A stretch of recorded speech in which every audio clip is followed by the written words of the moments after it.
Ooh. Hallows the eve of the Hallows Eve. Hallows Eve's Eve. Hello, citizens of the internet. Hang on. What else? If you're not gonna be fucking quiet and leave my room, dog. You are here because you have nothing better to do. And let's face facts, there is nothing better to do than to watch my streams. The very epic streams that are epic. Indubitably.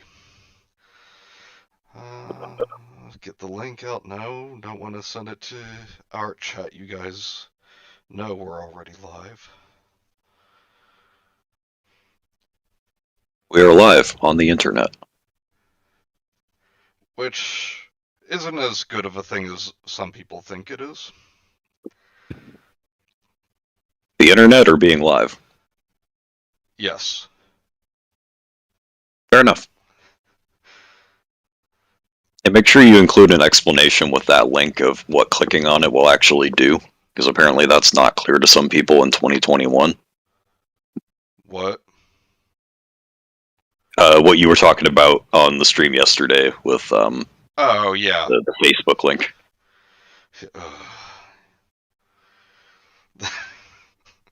Still annoyed about that. Can you believe that Facebook is rebranded to Meta?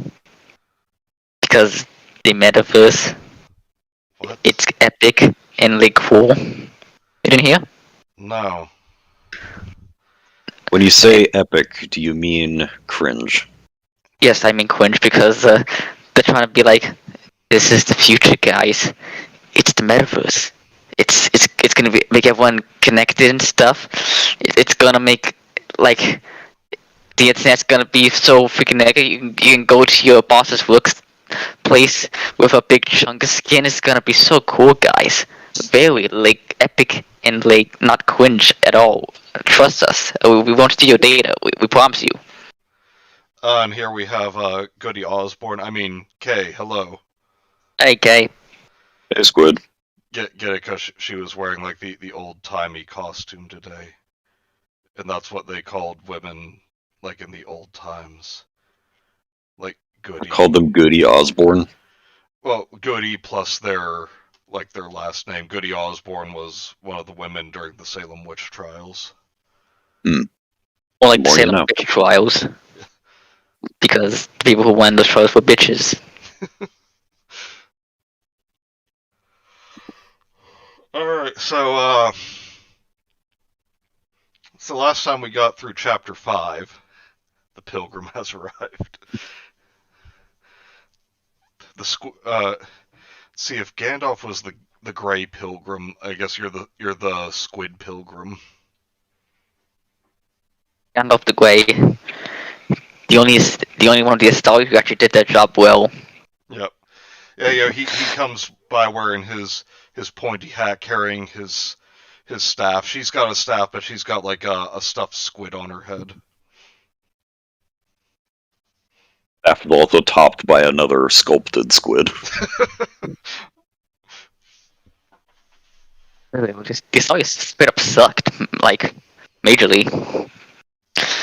Like freaking Soul Man became evil. But I guess focus more on like taking care of animals.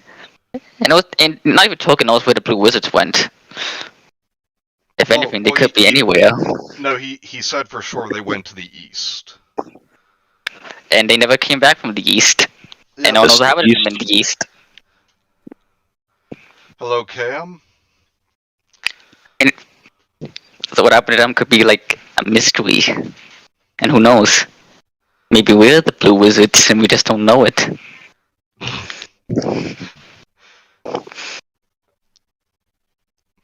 If we're the Blue Wizards, do we have a blue house with a blue window?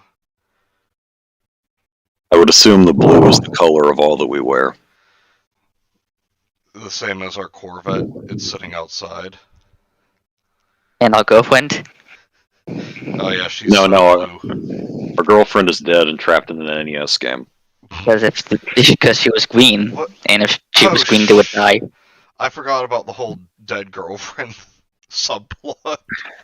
Yeah, it's been a little while, but basically the one thing that we need to know is dead girlfriend Yeah, in a game. wasn't she like run over by a truck or something? Yep. She was run over by a truck, and because she has a mental disability, not a specific one, just a mental disability. Yeah, someone on a another Discord I'm on last night posted a gif of like some anime girl like leaving her house in the morning for school, and like she runs like out into the street, just gets run over by a truck, and he said Truck Coon, uh, the most notorious serial killer known to man. So see, it's not just this guy's girlfriend. Like the truck got all the way to Japan too. It's been all over the world. Why the bad guy? Clearly, this truck coon is the true villain of the story.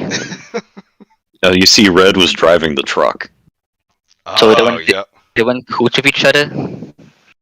I don't know. Would you describe driving a vehicle as being in cahoots with the vehicle? Because if you would, then I'm going to say that from now on about my car. It's getting implied that truck coon is an intelligent truck who kills people for the fun of it. No, guys, you're not in. You're in the truck, not in cahoots. But what if cahoots is the name of the truck? Then that just sounds dirty. And am I glad I came right at the beginning and not at the point where Michael says, all we need to know is dead girlfriend. Girlfriend. Oh, Mike, were you waiting until Halloween to tell her that she's been dead the whole time? Like this, a Sixth Sense kind of thing? No, I wouldn't want to ruin Halloween. You see dead people? Like that movie, what was it called again? The Seven Perception of the Human Body? Yeah, something like that. I think Day of the Dead is coming up. That's probably a good time to break the news. So, but she's not even Mexican. Mexican. True. Yeah, it's like Cinco de Mayo. Anyone can celebrate it and, completely miss the point, probably. That's neat.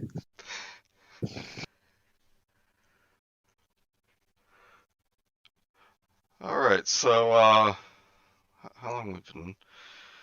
We'll wait a couple more minutes and then we'll get started. I've seen the new Dune movie. The what? The new Dune movie. I haven't seen it.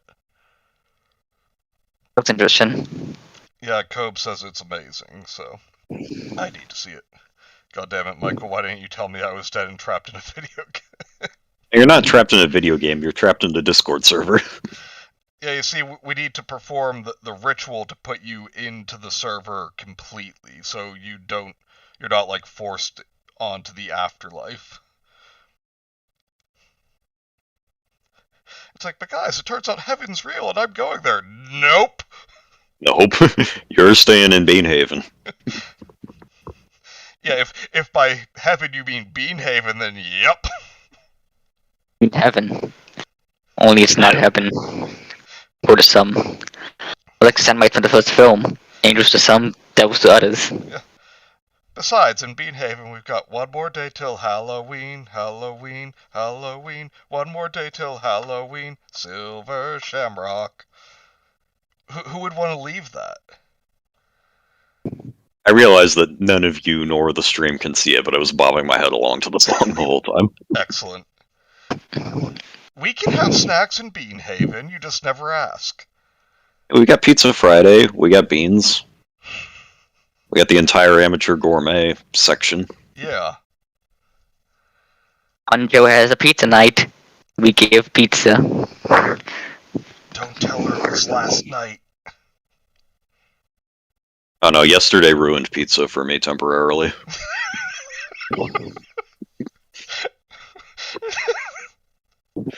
I'll get over it, but temporarily. We're on a pizza hiatus. Yeah, I loved our commenting on that stream. Pizza time. Michael, no! Forgive that song only because Halloween is tomorrow. But you don't like bean cake? Alright, how do I ban someone from the YouTube page? What about jelly beans? Those Well, are that's still like... beans. Okay, you like green beans, okay. They count as beans? Yeah, Do coffee beans count as beans? of course. Who's in the Is it name? like is a pea a bean? I don't What know. measures as a think- bean or a non-bean? What constitutes? What is the definition of a bean? Wikipedia. A legume. So a peanut's a bean? Yes.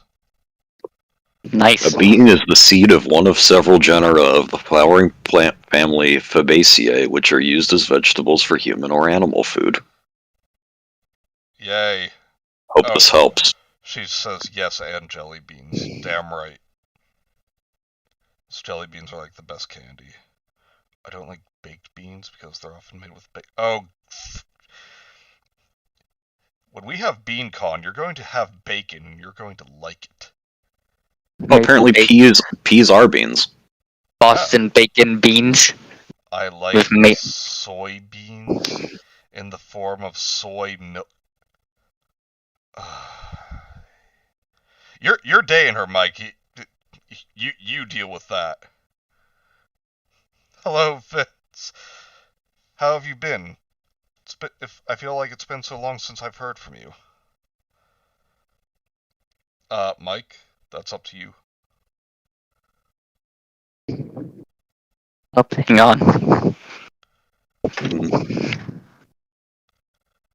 I think I might just rather finish it out how we've been going, if that's alright. Alrighty. Apparently, vanilla beans. Completely forgot about vanilla beans. Yes. Not consume pigs. Yeah, well... No, Snowbell. No. I don't. You went there. The title of the stream is very deceptive. It's actually just me reading the Wikipedia page on beans. I first forgot I didn't mute. But anyway, Fatso's up here now. Ah, Fatso. Yes. That's so. Well, My, good for nothing, like, loaf of bread who lives with me for some reason, despite never paying rent, or the mortgage, or anything for that matter. Beans are a heliotropic plant, meaning that the leaves tilt throughout the day to face the sun. At night, they go into a folded sleep position.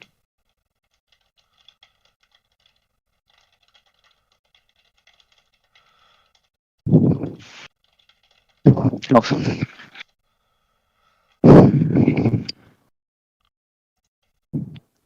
alright, so... Do you want any more bean facts, or should we kick this off? Yeah, let's get started. Alright, so... This is Chapter 6, Extus. Not Exodus, not Exitus, Extus. Or Extus. Akusatasu. In the brief instance before the transition between Entropy and Extus, I was hoping that I would get Godzilla and Anguirus back. I do need to leave for my nail... You woman! Ha, it's funny because lay whamming in my weight, my based fellas. I hope your appointment goes well. Just have one question. Which nail?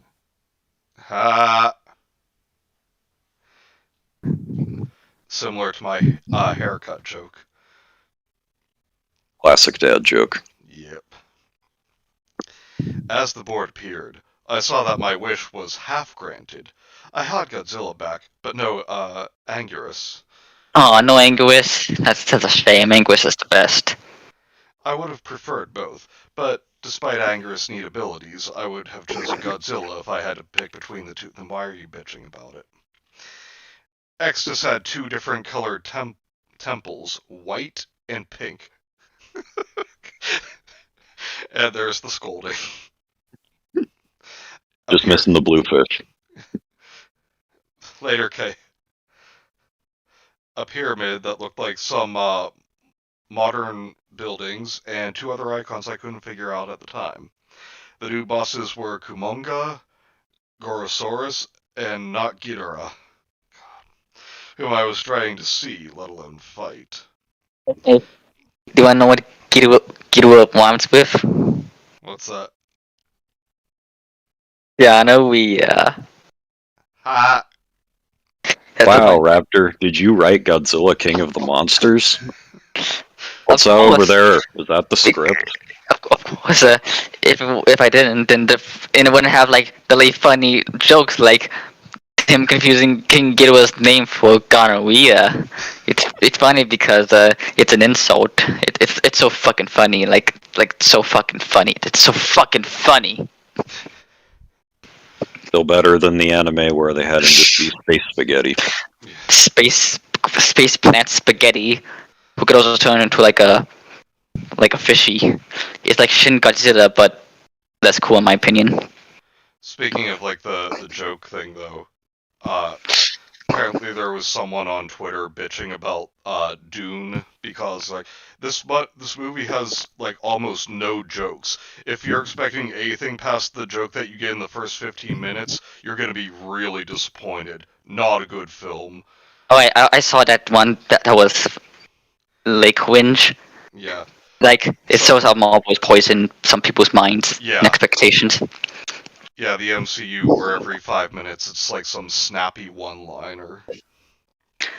Yeah, I mean, there was only one funny joke in The Shining. I hate that movie. Yeah. It's garbage. But you know what's even more cringe? What's that? Someone claimed to hate Dune because it's really problematic. But here's the thing: they didn't read the books, they didn't watch the movie, they just read the Wikipedia article. Oh, fuck off. In, Twitter, good, everybody. in some good news, Vince has the correct opinion on Final Wars. This is my third announcement on the third stream. Go watch Final Wars. It's amazing. Because, yeah, Don Fry. Nice. It Alright. had Zilla be obliterated into fried sushi. And no fat, so you can't go because you're gonna go and harass Snowbell, my little darling. I don't care if Snowball harasses you first. You're not going outside. Alright, with Godzilla back, I was excited again and eager to explore, yet still cautious. I went to the quiz level first, just as before. This time, Face's questions were more random than ever. Quiz 4. 1. Do elephants breathe? Answer, yes. Reaction, weird face number 2. 2. Have you ever... Alright, not reading that one. Not reading that one. 4. Is green your favorite color? Answer, no. Reaction, weird face number 10. 5. Is the computer the pinnacle of modern technology? Answer, yes. Reaction, weird face number 4. 6. Are you a tough guy? Answer, yes. Liar. Reaction, weird face number 12. 7. Can you fly? Answer, no. Reaction, weird face number 9. 8. Can you stand on your head? Answer, yes. Reaction, weird face number 7. Do you hate... I forgot what the weird faces were. Yeah. So do I. Like, what are the point of them again?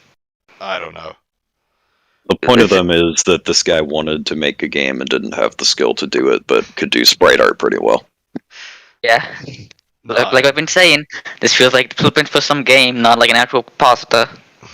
9. Do you hate raccoons? Answer, no. Reaction, confused. Oh, fuck you, face. Raccoons are awesome. 10. Do you feel blame? Answer, no. Reaction, weird face number 11. You should feel blame for putting this into the world. 11. Would you like a new monster? Answer, yes. Reaction, surprise. 12. Will you miss me? Answer, yes. Reaction, sad. Are you bad enough due to rescue the president? He's sad. He's sad, man. Thanks for saving me, dude. So sad. Let's get a burger. That the three-dimensional character face is sad. That's so sad, my guys. It's so sad. I was happy that I was getting a new monster, but that last question bothered me. Will you miss me? Then now you two knife fight to the death to decide who goes next. I am Me. not going to win a knife fight against someone with 6-inch retractable claws, so go for it, Raptor. Okay. Is Space Phone 2 when I finished the game, I thought? Since the revelation of the game's truly otherworldly nature, I wasn't sure what to think of Face, or anyone else in the game for that matter. But something about that last statement gave me a genuine feeling of sadness from Face. Oh my god, Face is sad. Oh my god, it's so sad. As I was thinking about this, the game had gone back to the board. I had a new monster!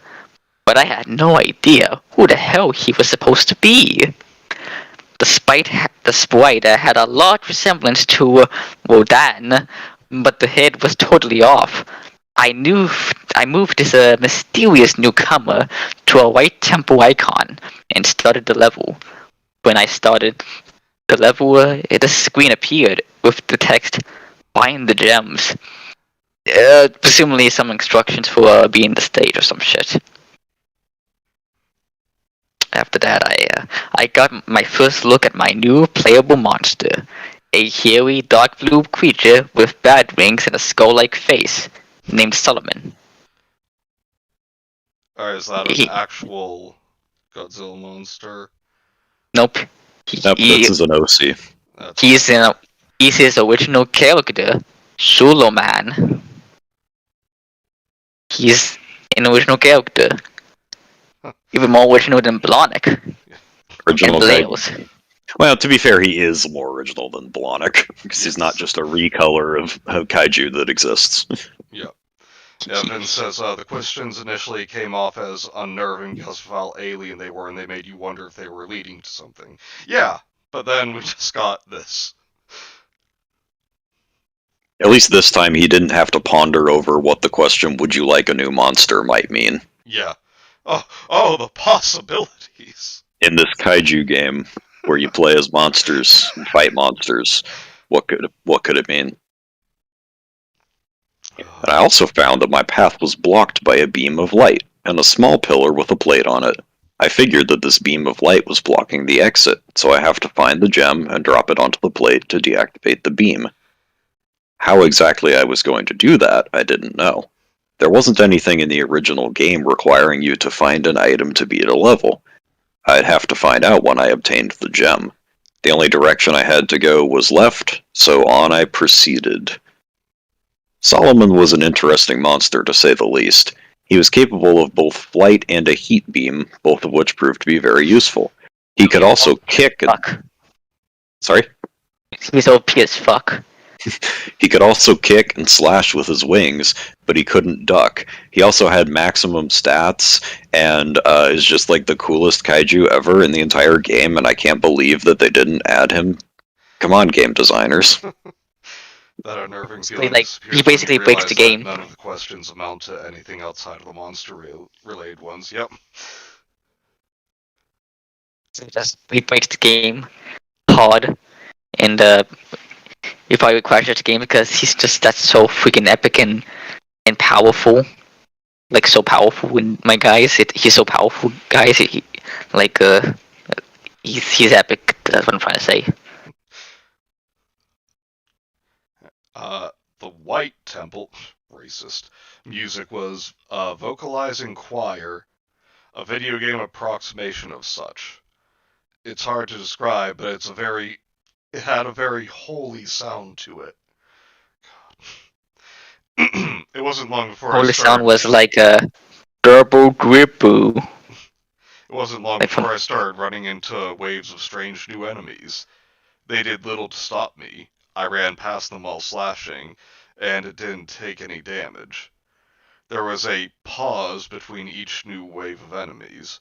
After you had killed about 10, there wouldn't be any for about a minute. Then the next wave would appear. After 5 minutes, I noticed holes in the floor and ceiling. Oh, it really is holy. Go to Punjo. God damn it.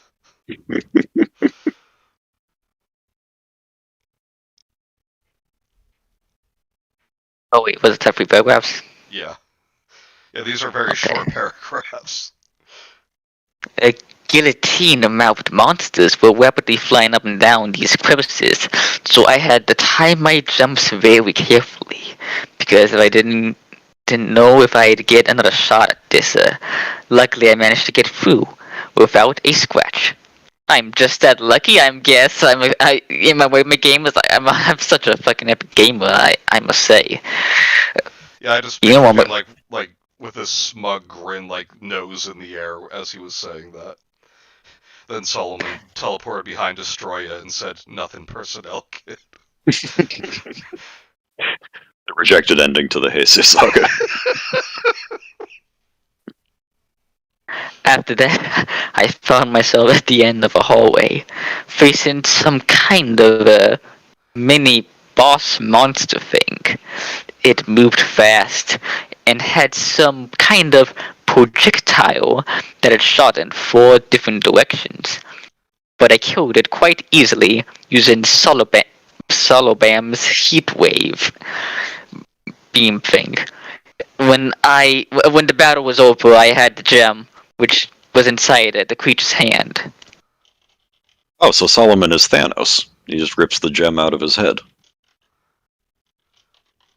So he's like, Solomon is gonna wipe out the universe, I guess, or some shit. I found that I could pick up and hold the gem by walking over to it and holding down a B. Thank you, Alpha. We totally needed to know that. I didn't. I actually need to know that you could pick up the item by touching B. That's new knowledge to me. I did not know. I made the long trek back to the start, deposited the gem on the plate, which deactivated the beam. I left the stage and was shown what was probably the strangest quirk relating to the Solomon monster thing. Still the best 1973. What the hell? Your guess is as good as mine.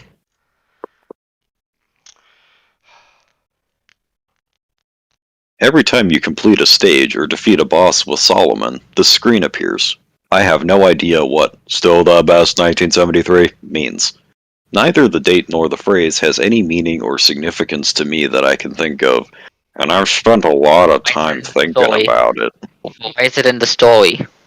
Why is it in the story if it has no meaning?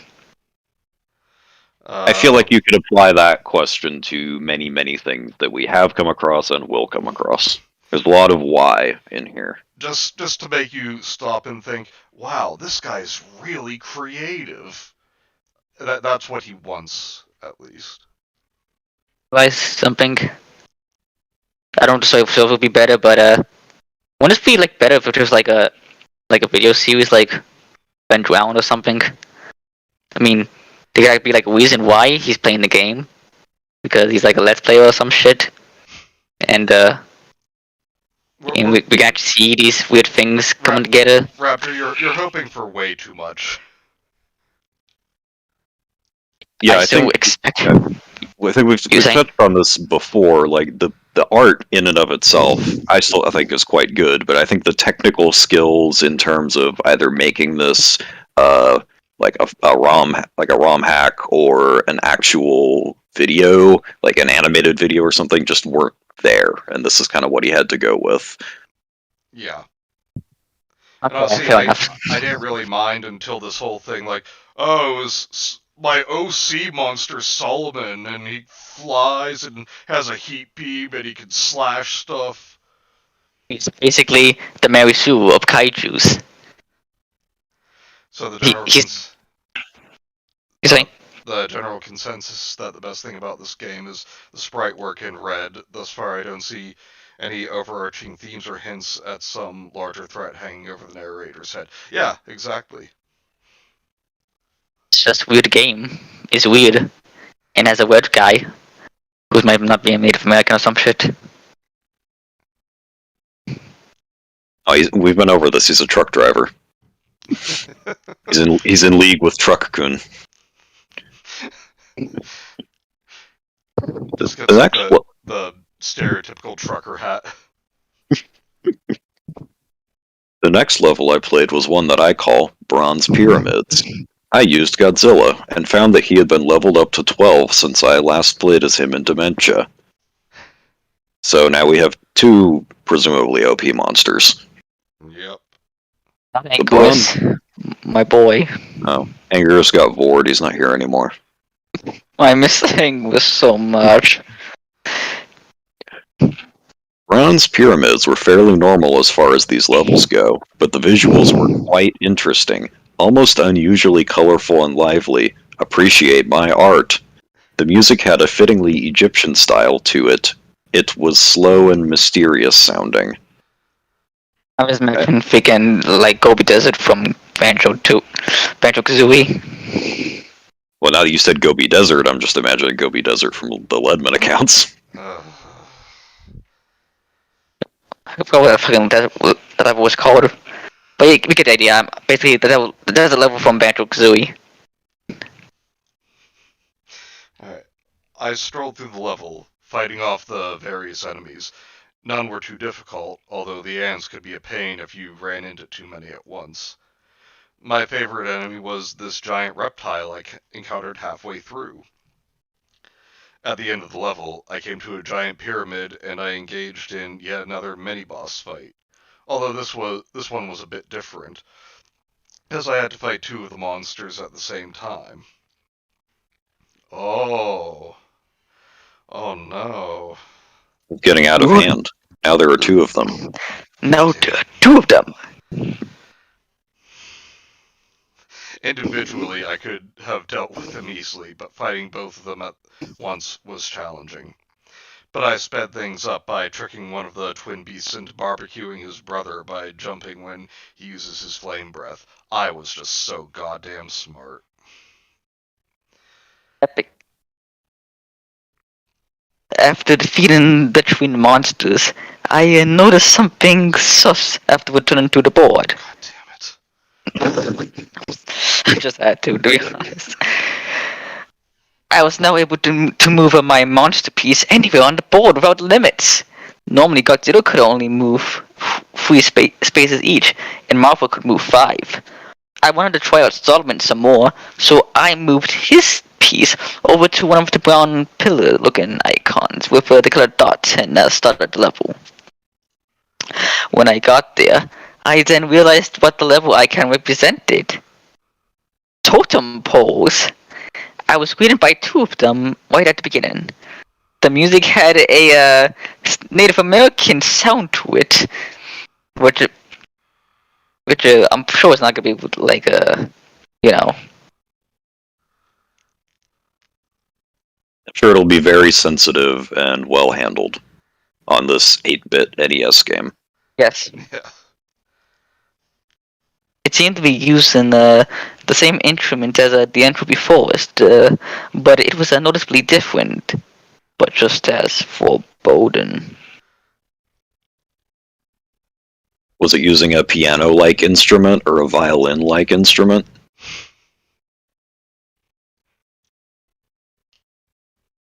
I walked around for 3 minutes with nothing else in sight besides the totem poles. I didn't realize it until then, but I wasn't expecting another level with nothing, quote-unquote, alive in it after all the activity in Entropy. Walking by all those multicolored faces, this unnerving level left me feeling like I was being watched. Ooh.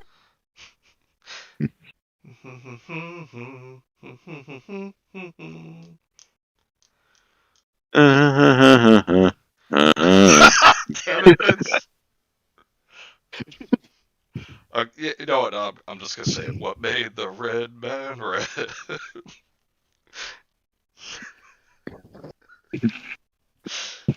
I'm just gonna say, I don't like this fucking center totem pole in the second image.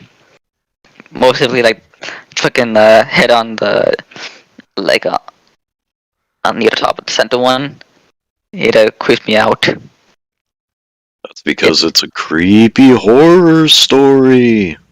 It looks very, very, very, Don't you say very mistrustful. Alright. Only about 10 minutes after I started Extus, I was already halfway through. Very mischievous. After getting back from the totem pole level, I tried out one of the TV screens to see how strange they were this time. Even more strange than before, apparently. The music for this was the Uranus theme. Haha, Uranus. So it's a woman in a bikini, but with an eagle head. Yep. I mean, if you don't know what this means, I'm not going to explain it to you. Alright. It's spoopy. Creepy. I switched back to Godzilla to play another level, and this level was quite a surprise. It was a normal city level. The colors were gloomy, but even still, this was quite a shock. This was the kind of level I would expect to see in a Godzilla game, and I was kind of mad that I didn't get to play it earlier. The music was the Earth theme. I found it strange that a level fitting a Godzilla game would show up this late, but there's no point crying over spilt milk, I suppose. No. There's no point crying over split milk. Oh, god damn it. I had to lean closer to make sure I was reading that right. No, split milk. Split milk, yeah. He was swinging around his katana he got at the anime convention too much.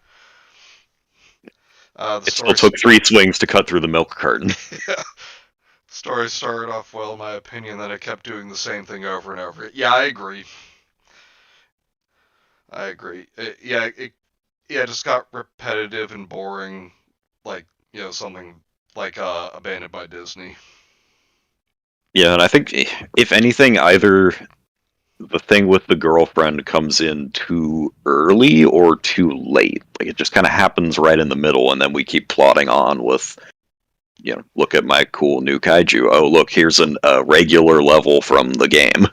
Yeah, it needs to be trimmed both before and after the girlfriend thing.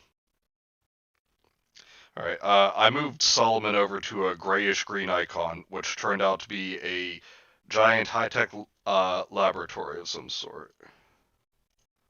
Lots of mechanical drones on this level, but Solomon cleared through them just like the White Temple Army, because Solomon's just that fucking badass, guys. Like, look at them. He's so fucking cool, guys. He's Solomon. He's fucking badass. He's fucking cool. The music was a gritty industrial beat, so it was by Nine Inch Nails. Never knew they did the soundtrack to Godzilla games. Who knew? There was also a strange flying cyborg enemy, which was annoying because it would fly away when you jumped to attack it. Also of interest was these large stasis tanks holding some kind of monster inside. As you would guess, sometimes the monster would awaken and shatter the glass. I tried to get past these stasis tanks as fast as possible because the monsters inside proved to be vicious little bastards upon being released.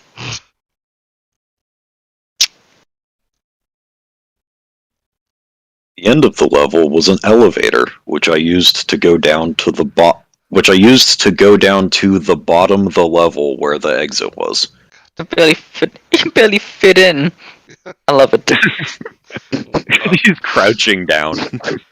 Once again, I cut another worthless object, Godzilla. Now I'm just picturing Godzilla wearing a trilby and holding a katana. Or Godzilla, he doesn't deserve that. Maybe Zilla. Zilla can do that. Or Godzuki. Raptor's favorite character. Godzuki, don't go do that comical thing. This mission was dangerous, Godzuki. Don't do that. Something that could be misconstrued as comical or destructive to our research.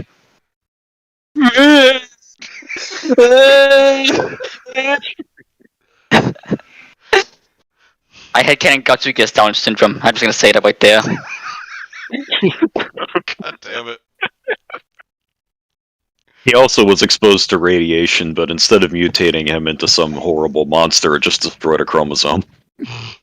Yes, it melted his brain, Oh, so and so now he so he got realistic radiation results. Yep. In fact, I'm disappointed that Papyrus series didn't end with a Godzilla look like that a firefighter from the Chernobyl HBO series. Like Yeah. after he was exposed to radiation. Oh no, Katsuki, you're dying.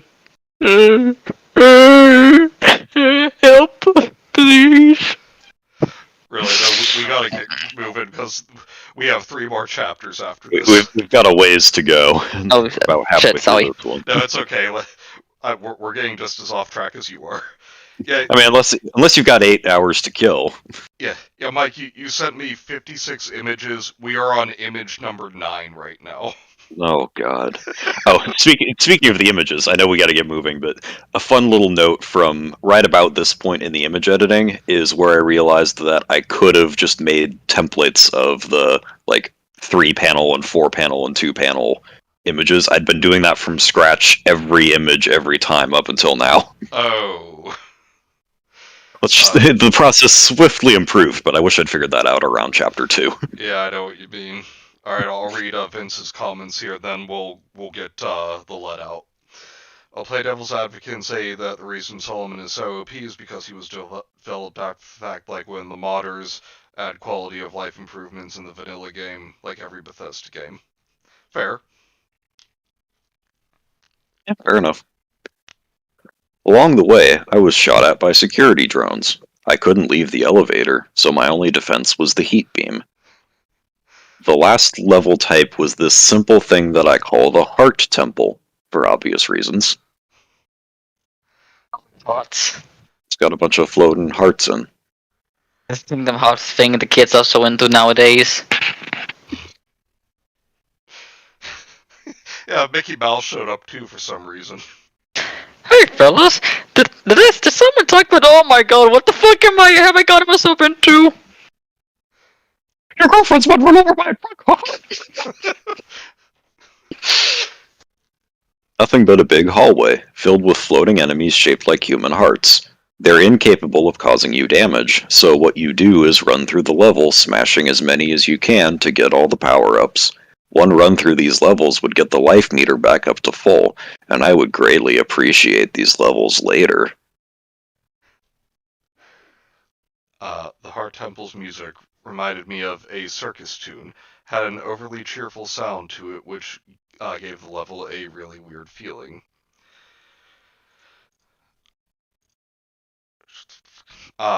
Having seen all the level types, I chose to fight Gorosaurus using Solomon. The music for this fight was Gezura's theme, or Gezora's. It was during this fight I realized that Solomon is overpowered. Don't say. Okay. It took you until this fight to realize that? When Vince said he was going to play devil's advocate, I was like, okay, you know what, that's a fair point. But it's like, you know what, now you're just saying this now. A single well-aimed slash can take down as many as 4 of the enemy's life bars. Due to this, the fight was over very quickly. Gorosaurus had no projectile attacks or anything else that could match Solomon's deadly claws. But I kept the fight going just long enough to see if Gorosaurus would use his iconic kangaroo kick, and I was greatly pleased when he did. I don't want to hear about you being greatly pleased. That was so epic. Epic. Even though I knew Solomon was my fighting ace, I used Godzilla to fight Kumanga, just for variety. I briefly considered using Mothra, but of course Godzilla won out because I fucking hate Mothra so fucking much! Kumanga was a simple opponent, no heat or beams or anything. He attacked by simply jumping on you, how was quaint. Stabbing with his mandibles, how also quaint, and using his signature weapon streamer to paralyze you. Once you get webbed, Kumonga will sometimes take the opportunity to attack, but it's mostly a way to buy some time, like Gazora backing you in the corner until the time runs out.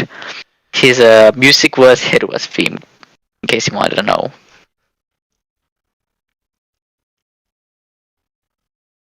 I know we're beating a dead horse with this as to how this should have just been a game or a movie, but the constant mentions of what music played in what scene for a relatively unknown game doesn't really work. Yeah. What do you mean by what do you mean a well-aimed slash? Yeah, there was no aiming the attacks of these games. You press the button and they launch in like their predetermined path. Either you jump and attack or you don't jump and attack. Yeah. With Gorosaurus and Kumonga defeated, I was at the end of Extus. Before I fought not Ghidorah, there was something I had to do. I wasn't expecting much from it, but for documentation's sake, I took a look at the other TV screen. This is what it was. Faucet Man. Early That's concept. scary. This was actually Valve's original mascot. Golf Man. I get it. It's like that freaking obscure creepypasta camera heads, but less cool Yeah. and less interesting, Heads. and not completely forgotten in the ages. I don't think there ever was much reason behind the TIV screens. They didn't, You don't uppercase fucking T, lowercase say. v. You don't fucking say so, Mr. Offer. If I were to guess, I'd say it's some random uncontrolled manifestation of the cartridge's abilities. What? What? Maybe this all makes perfect sense to the quote-unquote game. Who knows? Anyway, Mr. Fawcett's theme was the Saturn music.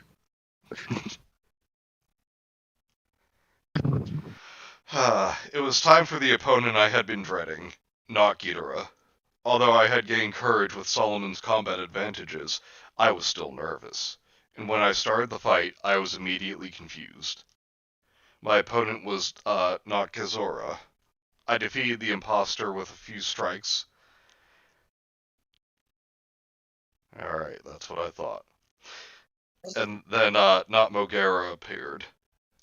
Then it made sense. In order to get to Nakidara, I had to battle all the previous replacements first. And battle them, I did. It made sense. Because proofreading is for wankers. Weakness. Wingy. Kawing. And as this is going on, you just hear, "I'm the best around. No one's gonna ever keep me down." I have the tiger. He's gonna fight. I forgot how it was the song when I haven't heard it in a long time. I tore my way through them until I finally made it to Nakidara, who was a Dorat. It's Eldoret. Guys, remember Godzilla versus King Ghidorah from the Heisei series? The Ghidorah in that series was a mutated Dorat, which was a genetically engineered pet from the future. You see, these guys called the Futuritarians wanted to go back in the past to bring these things like Godzilla so they can make their own monster. So they moved the Godzilla source to the ocean, then placed 3 Dorats there, so that when the bomb hit, they mutated into King Ghidorah. But Godzilla wasn't away from history and killed King Ghidorah, which caused one of the Futuritarians to go to the future, find his apparently well-preserved corpse, and turn him into Mega Ghidorah, who also got destroyed by Godzilla. It's a very complex reference, I know. So remember when Back to the Future made a lot of money at the box office and Toho decided that they needed time travel in a movie? That was that. Yes, God damn it. that was very epic. Thank you, Toho. And no, you're not leaving my room, Mr. Fatso. You're not gonna go harass that cat again. Remember the Turtles decided to do that a few years later? Remember Scarface? Oh And, my god, it's a kappa. A kappa? What's a kappa, Master Splinter? I had no idea what a kappa is. And Of course you don't, Michelangelo. You a fucking idiot. in response to your explanation, Raptor, Vince just says "fucking nerd."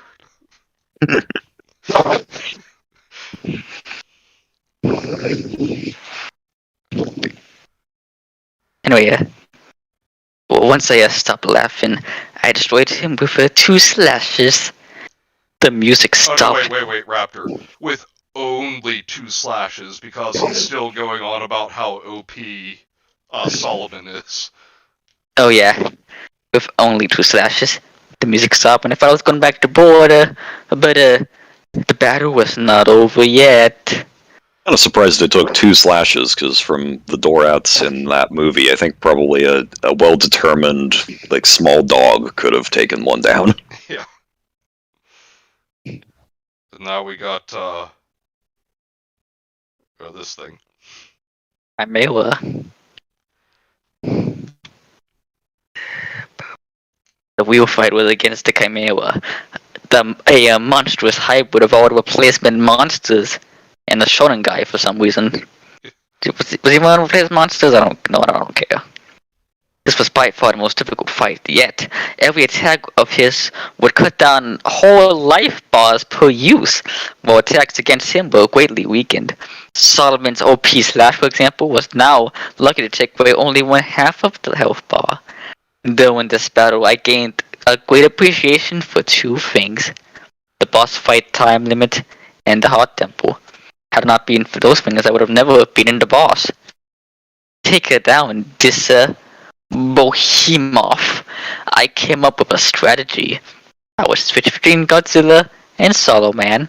As the one began to dangerously get low on health, I would take him through the heart temple while fighting the Chimera with the other.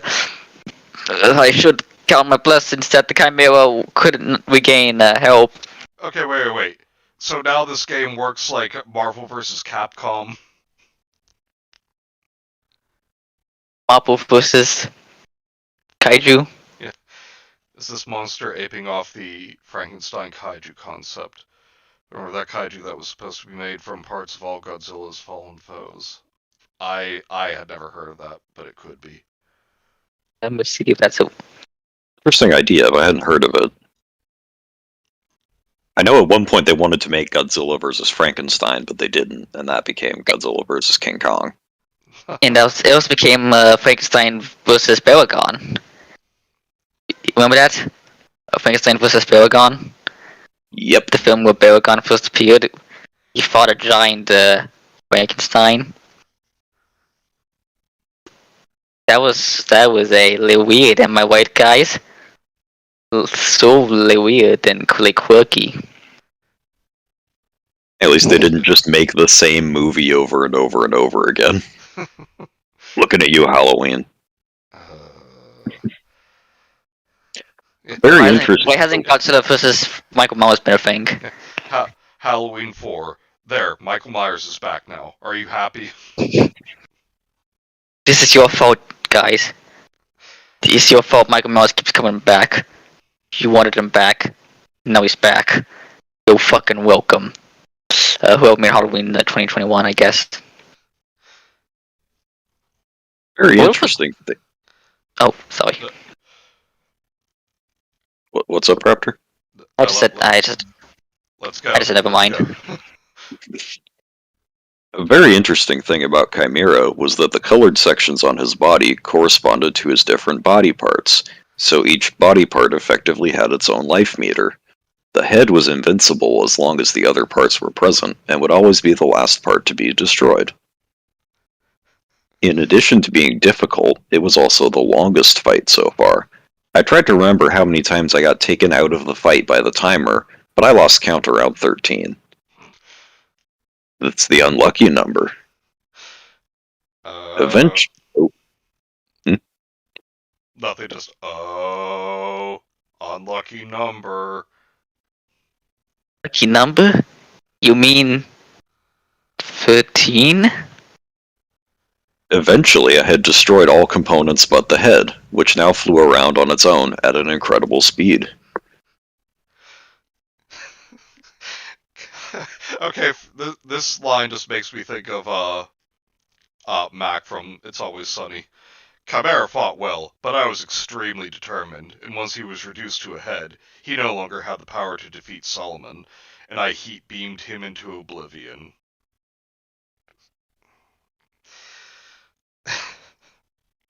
No. Well, anyway, I started heat beaming. And was no more. So sorry if I. and then Chimera was no more.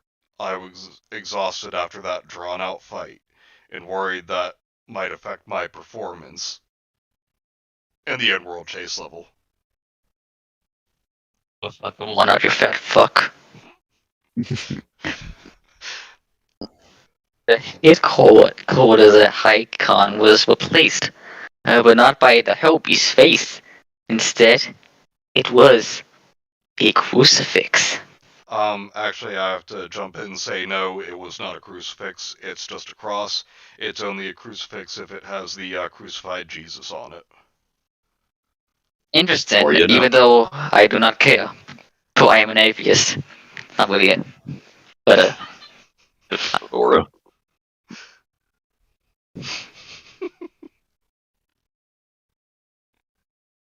hang on, I just gotta. Hey, Snowbell. How you doing, my baby? Yes, this is important. Oh, okay, just feel that I want to pet my fucking brother's cat right now, because she's cute. And very epic. And halal. And that's How we doing, her name's- Snowbo? She's doing good. She's on my grandma's bed.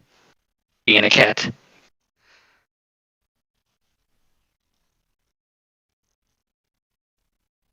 I was completely stunned.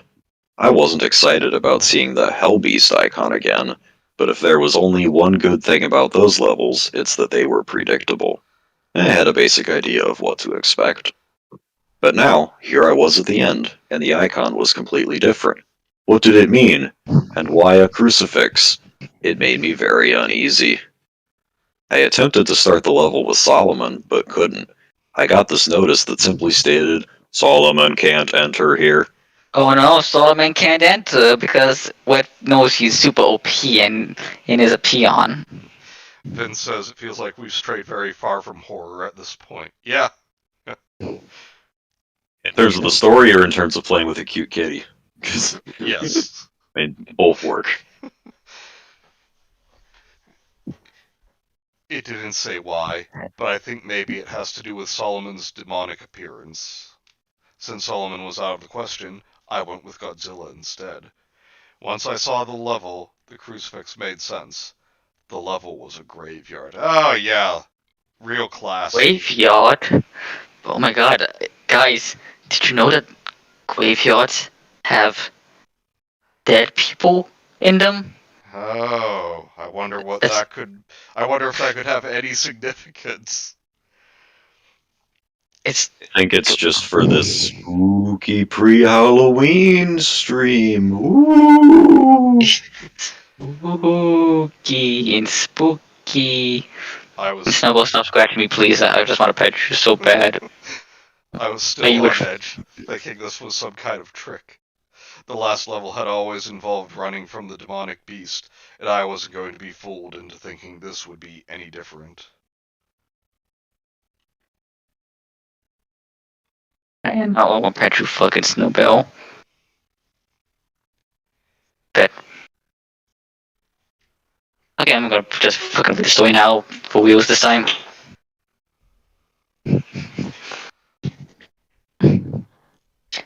I was still. No, wait. So I started running, but after a minute without interruption, I slowed down. It was during this time that the music caught my attention. It sounded familiar when I first heard it, but it took a while before I realized what it was. An 8-bit rendition of Prayer for Peace from the first Godzilla film. A very powerful and sad song even in this form. Also the theme of the Italian Godzilla. Seriously, that is an actual fact. Like they remixed it into like a techno song. Oh god, why? No, I don't mean that in like a bad way. It like sounds really good. But it's Like supposed to really. be a sad song about like the devastation of Tokyo, and you made it into a dance track. But I think techno is like the wrong word. Like I don't mean like techno, but in that sense, but more like just techno in the sense that it has synths and stuff. Like at least there wasn't an actual nuclear war, and then they made 99 red balloons. You know what No, I no, mean? no, no. It's not like a techno dance song. It's just I mean like in the sense that it does have synths, like and stuff. It's still like Gotcha. very serious and stuff. I should have been more specific with that my description. Sorry. You don't need to apologize. It's all good. Just fucking Italy. Yeah. The story doesn't feel like any effort is being made to establish tension. The events feel unconnected to one another. Take out a large chunk of the story, and what would you be missing out on? And don't say the nice artwork, because that's not supposed to be the main appeal of a written medium. Yeah. Yeah, I like Mike has said several times, so this guy wanted this to be a game or a video, but he just couldn't pull it off. I think in Fishstick's review of this, he had a very good graph of the the rising and falling action of NES Godzilla, and it's just a squiggly line. Yeah.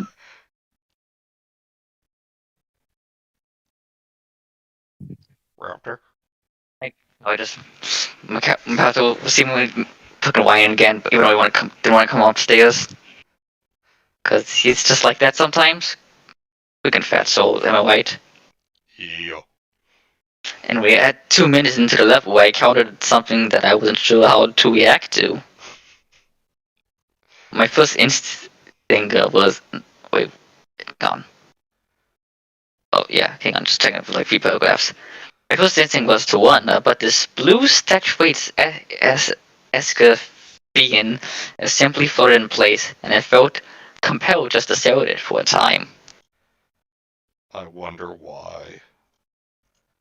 Could it be something important? This was a grave, and it was floating over a chapel. I guess that this was some sort of angel watching over the deceased. It gave me a strange but warm feeling. I wouldn't say happy, because I don't know what happiness feels like, but I felt that I was at peace somehow. I had never seen this being before, yet it seemed very familiar to me. Just as I was going to leave, the Hell Beast appeared, and its presence warped the music into a terrifying, discordant screeching and transformed the level, So wait, desecrating. so it's Bjork? Yoko I get it. Ono. It's funny because Yoko Ono was a fucking terrible singer. They did a duet. Oh god. Now that's demonic. Desecrating the tombstones as a new ground appeared, comprised of blood-soaked bodies. I could feel my heart now beating out of control. I had no chance of escape with the monster that close. It lunged for the kill, but the angel got in its way. The demon roared and started clawing through the angel's leg, and tears of blood streamed from its eyes. And instead of copyright Sega 1995, it was Sega 666. That's 666. I wanted to save the angel, but there was nothing I could do. I gotta say, since Angel's capitalized, I want to see this with like David Boreanaz photoshopped in. With the power of Photoshop, that can happen. I had to honor its sacrifice and run, and so I ran through the hellish landscape as fast as I could. The beast soon caught up with me, still swallowing the body of the angel whole.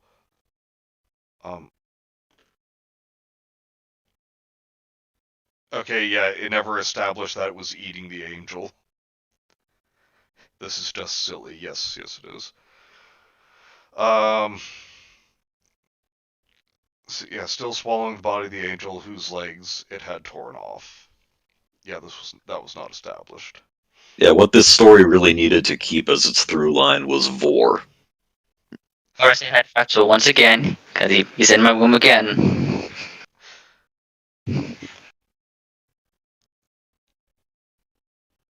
We'll fucking whine again.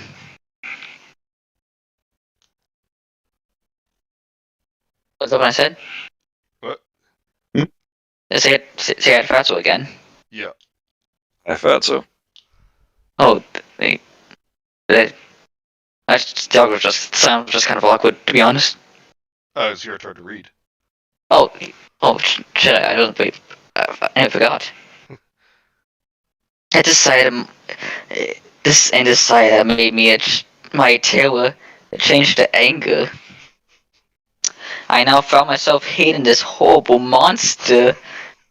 There was no doubt in my mind that it was a pure evil and I wanted to die. When I got to the end, I remembered how it responded to my insult in France. And I spoke to it again and said, "You're gonna pay." And this was its response.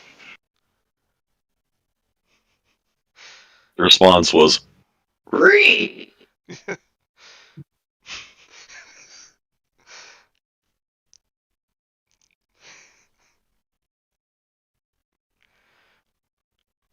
I had no idea how I would follow up on that threat, and nothing could have prepared me for the horrors of the final world, Zenith. And that's chapter 6. Well. Alright, so chapter 7 Zenith. And here we are, at the final world, and why are there 2 chapters after this? I don't like to discuss this part, and it still bothers me very much. Why did you not put any vor into it? But it's something I have to Offer, please. Don't act like you fucking saw us in a film.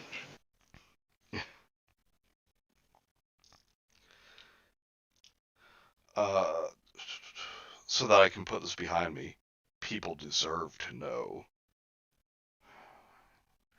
See, this is the point where, like with these kinds of stories, that I feel is just really pretentious. Like, oh, but this thing that I haven't even really been hinting at very well. I felt that people, complete strangers, need to know about my very personal issues. So, why? And have you been on the internet? Yeah, people will just be like, oh, that's really sad. You know what's not sad? I fucked your mom last night. They basically send gifts of anime people crying. Yeah. I post this entire thing as a Tumblr thread, and the first person comments TLDR. Yeah. I remember suggesting this a while back, but I think that the images would have been more effective if they were played on an old CRT television than captured with a cell phone camera. To help with the authenticity. As nice as the sprite artwork is, it's so clean and polished that it actually hinders the believability of the story. Yeah, I think that would be cool. Exactly. I think this is another thing that we keep touching on in the episodes, but he keeps talking about how it's being played on an NES console and the game is on a cartridge, but he's also taking screenshots. Yeah. So either he's running it through a capture card and decided not to disclose that, or the story's fake. Yeah. I'll let you decide. At this point, I was well aware of the game's unnatural nature, but Zenith was different than the other worlds. It wasn't like other girls. While the others were certainly strange and sometimes frightening, the world of Zenith was like a nightmare. And I didn't have to go any further than the board screen for an indication that something was wrong with Zenith. The first thing I noticed was the blood red texture of the board, drink, and the music, which was an eerie whistling tune. Well, at least it wasn't pixelated. I noticed that I had Solomon and Inglis like, "Oh hey, Inglis is back! Hooray, he's back! The best boy is finally back, and he's better than ever. He's gonna go and kick some tail because that's what Inglis do." Yes, he's like Donkey Kong in this analogy. Because he's back again to kick King Ghidorah's tail because Anguis is just that fucking epic. And I felt better for a second because Anguis is obviously the best monster of all time, and he has been shafted unfairly by Toho. Like he freaking died in the anime. That's sad. I like Anguis. He's the best, and they just killed him. like he was a monster. Read. So then I scrolled over to the right to see who my enemies were going to be this time. And this time it was Destroyer and King Ghidorah, were judging by from the icon. It was a different Ghidorah from the original one, standing on the ground instead of flying. The grotesquely detailed pinkish red icon also caught my eye. I couldn't tell what it was supposed to be, and I was afraid to find out. Well, to me, it looks like a Space Invade card from a deck. And going back to my sideboard, I decided that there wasn't much choice. But I decided to do the usual routine and going into the quiz level before doing anything else. I was not really ready for what happened. Oh no! Face has gone through his edgy teenage phase. No, the face is doing his Scotty impression. R.I.P. Scotty. Somehow still not dead. Yeah. I jumped back when this happened, I jumped back when this appeared, accompanied by a terribly distorted version of the password theme. It looked as if Face had fallen victim to some terrible glitch. Yeah, that's what it looks like, not like he got, hit in the face and is bleeding. Is this what he meant by "will you miss me"? Did he know this would happen? My thoughts were stopped short as I noticed the screen was glitching and seemingly falling apart when I was inactive, and so I quickly rushed out. And when I got back to the board, I had somehow gained a new monster. I hadn't even been asked if I wanted one. Gosh, so inconsiderate. I tried to select it, and this happened. No. No. What the hell is going on? Nope. The game's behavior was scaring me, and I hadn't even started the levels yet. I couldn't understand why I was randomly given a new character, and then I denied use of it. Oh, we got a badass here. But for the time being, there was little that could be done, as I viewed the last TV screen. Okay. Little barbecue boy. No animation, no When music. it's Dead. when it's hot. Yeah. Also, there is some animation, like the body is just kind of like twitching around a bit. I like the face in this image because if you flip it upside down, it looks like a smile. Indeed. No animation, no music, just like most of this story. I can't see the animation. It's very subtle, but like the body just kind of twitches. Like when I say twitch, it like goes up and down a tiny bit. Huh, interesting.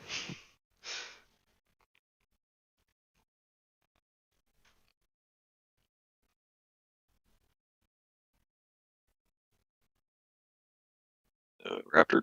Raptors. Oh, yeah.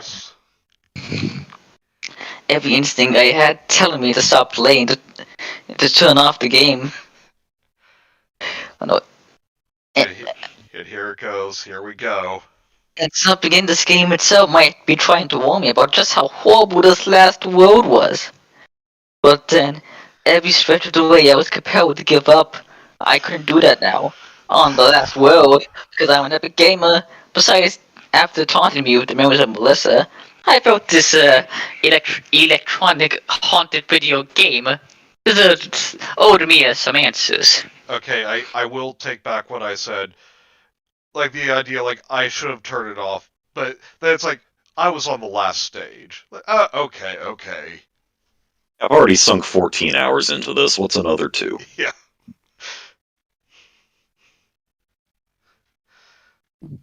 I noticed that first level was a red temple, so I would be at least be familiar with the level's graphics or something else. And with NES Godzilla, the monster I was most familiar with. And Godzilla has been shrunken down to the size of a peanut or a grape tomato. the level in school meters had vanished, and the blue temple statue faces were back. The level was similar to the blue temple music. Also, strange haunting vocalizations saying double triple and B-17 bomber. Basically, sort of game vocals. I try to get my sprites up by thinking, well, if this is like the blue temple, then that might mean there were no other enemies to deal with. How wrong I was. Vince says, wait. For a second, I thought the image was based off the infamous death screen from Hong Kong 97. Finn is Maybe. dead. Inspired by, maybe, but I don't think it's like a straight trace of it. Yeah. Finn is dead.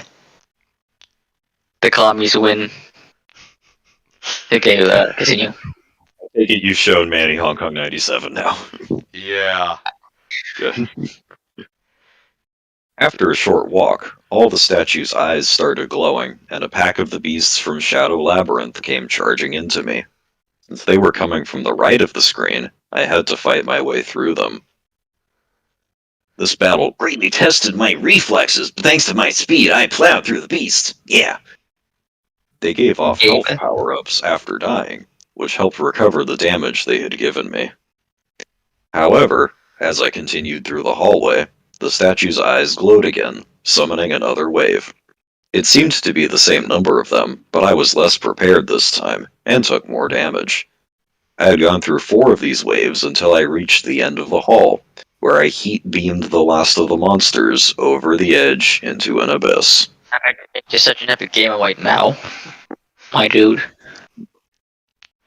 At first, it seemed I had reached a dead end, but after the statue's eyes stopped glowing, a brick path slowly appeared before me. I followed the path, which kept me moving towards the right until I stopped at a wall, where I was to go vertically by jumping up ledges. Along the way, I encountered new creatures in some sort of strange shrine of a silver monkey, which had a statue of the Hell Beast and some other creature I don't recognize. Oh, spoopy. Ooh. Let's see. As I went through the path and took a downward direction. I had to carefully aim my jumps to avoid the enemies, which were plentiful in this part of the stage. They didn't have many attacks, but they could easily shove you over the edge, off a platform. Oh, that's not happening. Yeah. At the end of the desert tunnel, there were a few small platforms floating above nothingness. I landed on one towards the left of the screen, and then something came down from above. It looked like the Blue Angel from the graveyard, except now it was red, like blood in the monster, and it had a skull face. Skull means death, guys. Wow, spook. Spooky angel. Any of the pleasant feelings I had from the Blue Angel were not pleasant with this red one.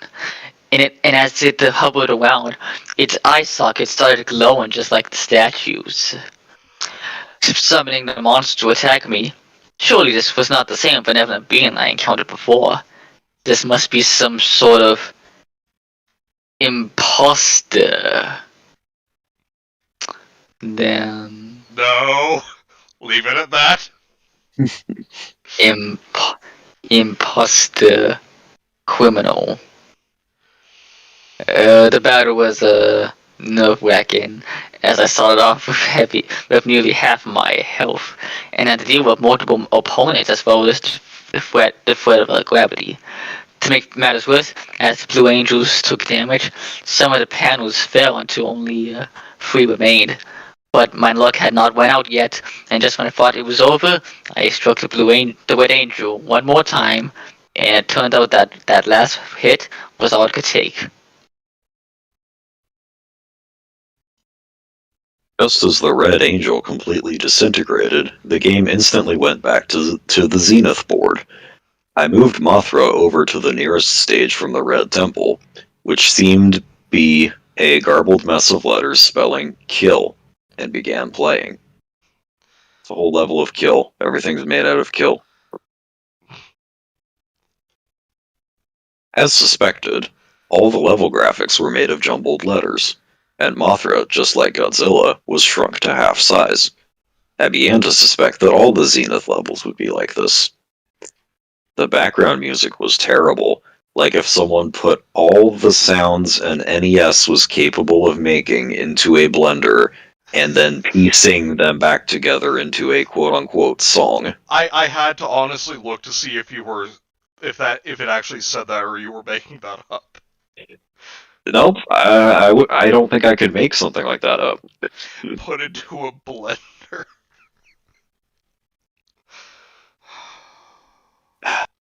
We've been over how sound doesn't have pixels. I didn't think I'd have to explain that sound was not a tangible object that you could pick up and put in a blender. I had to turn the volume down because of it.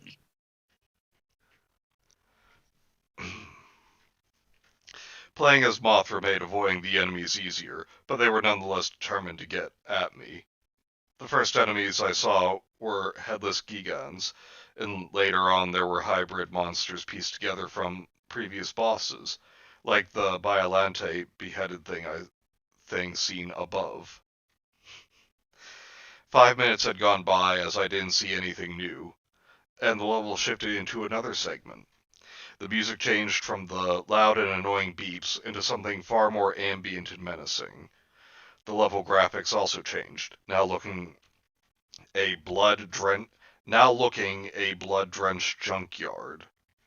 The way everything in this level was red made it sickening to look at. And that Red was, I thought red was supposed to make you angry, not sick. Yeah. well, boy game in that case. It makes you sick. Got NES Godzilla for the Virtual Boy. I mean, Virtual Boy, if a headache counts as feeling sick, then yes, it made me feel sick. I mean, I like the images. It looks like the world is literally made out of red. Yeah, you've got red on you. The enemies multiplied in number, never ceasing to follow after me, and became harder and harder to avoid. And at the end of the level, the situation reached a climax, as the swarms of monsters fused together into one enormous, terrifying hybrid. Form Voltron. Like someone I made in the first grade. Mega Monster. He has something. He has all the monster's body parts stitched onto him like a horrible abomination. Yeah, I gotta So, say, like, too, what- Go ahead. I think like we've all done something like that as a kid. Like, oh, what if I put together like all these animals or all these monsters to make this new thing? And we were all like, oh yeah, I am like the most original, creative person in the world. Yeah, and some people wrote Sonichu.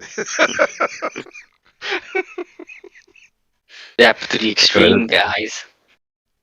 This is kind of making me think, though. It's almost like if the Thing was trying to assimilate kaiju and glitch out, like the Thing does from time to time. Yeah, I can see that. Once I had gone through the initial shock, I discovered the way to destroy this thing. Constantly shooting eye beams at the. I'll be right back. My grandma's home and she got me the Le Pizza. Oh, cool. Nice. Epic pizza.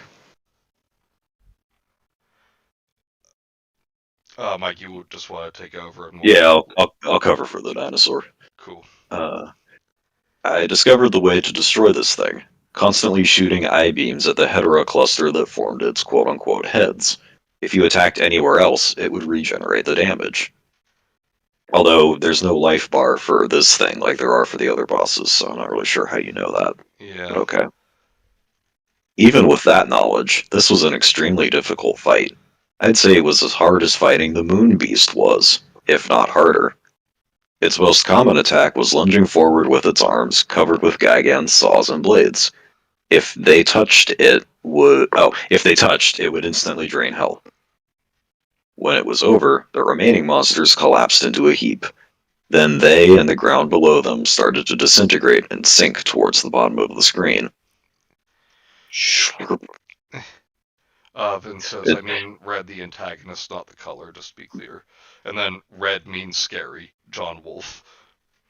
See, this whole time I thought you meant the action movie Red starring some old people that I haven't seen. I figured you meant the monster. I just had to quote Shaun of the Dead. Got right on you. It's just the one kaiju, actually. I know it's Hot Fuzz, but still. Yeah. No luck catching them swans, then. It's just the one swan, actually. I just like, honk! Honk! No, stop, you're gonna scare it. So what can you tell us about it?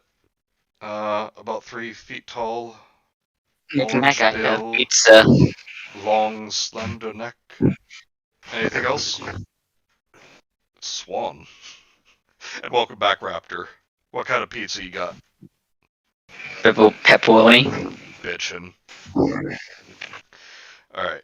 When I came back to the board, I thought to myself, so far, the game has been putting the easiest levels first. If that's the case, how will the rest of Zenith be? With 2 levels down and 3 to go, my monsters and I had taken our foothold in the world of nightmares that was Zenith. Deciding what action to take next was more tense and difficult than ever before, but ultimately I had no way of knowing what the next levels would be like, or how well my monsters would be prepared for them, so my only option was to guess. Damn it, Mike. You good to read, Raptor, or are you munching right now? Munching. Alright. I tried to interpret what the icons of the next levels ahead of me were. The last level before the boss battles was obviously representing some type of volcanic area, with lava and open flames. The middle icon I still didn't get, except that it looked quote-unquote fleshy, and vaguely like an organ of some kind. Oddly oversized as well. Sounds like what my girlfriend says. I totally have a girlfriend, you guys, and she says my organ is oddly oversized. She's not a ghost in an NES cartridge. She just goes to another school. The one I was nearest to, and about to enter next, looked like thorny vines covering a puddle of blood. I guess this would be a level with blood quote-unquote rivers, like the chase level of Dementia. I wonder if we can go under blood again.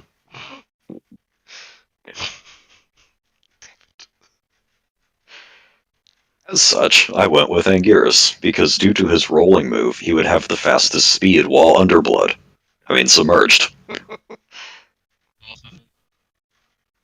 The level which I Take up a lot call... of time. The level... Sorry? Anyway, if I could take over for a bit, just to make sure I put lost time. Okay, go ahead, take 6. The level which I call Blood Lake looked like what I expected. Whiffles of blood, accompanied by thorn-covered vines, which were scattered along the sides of the ground. The music was rather faint, but I could hear a distinct drum beat and a few other instruments. A lot of echoes, and sometimes it sounded like someone was hitting a drum under the blood. Okay, hitting a drum underwater. So, in other words, you couldn't hear it.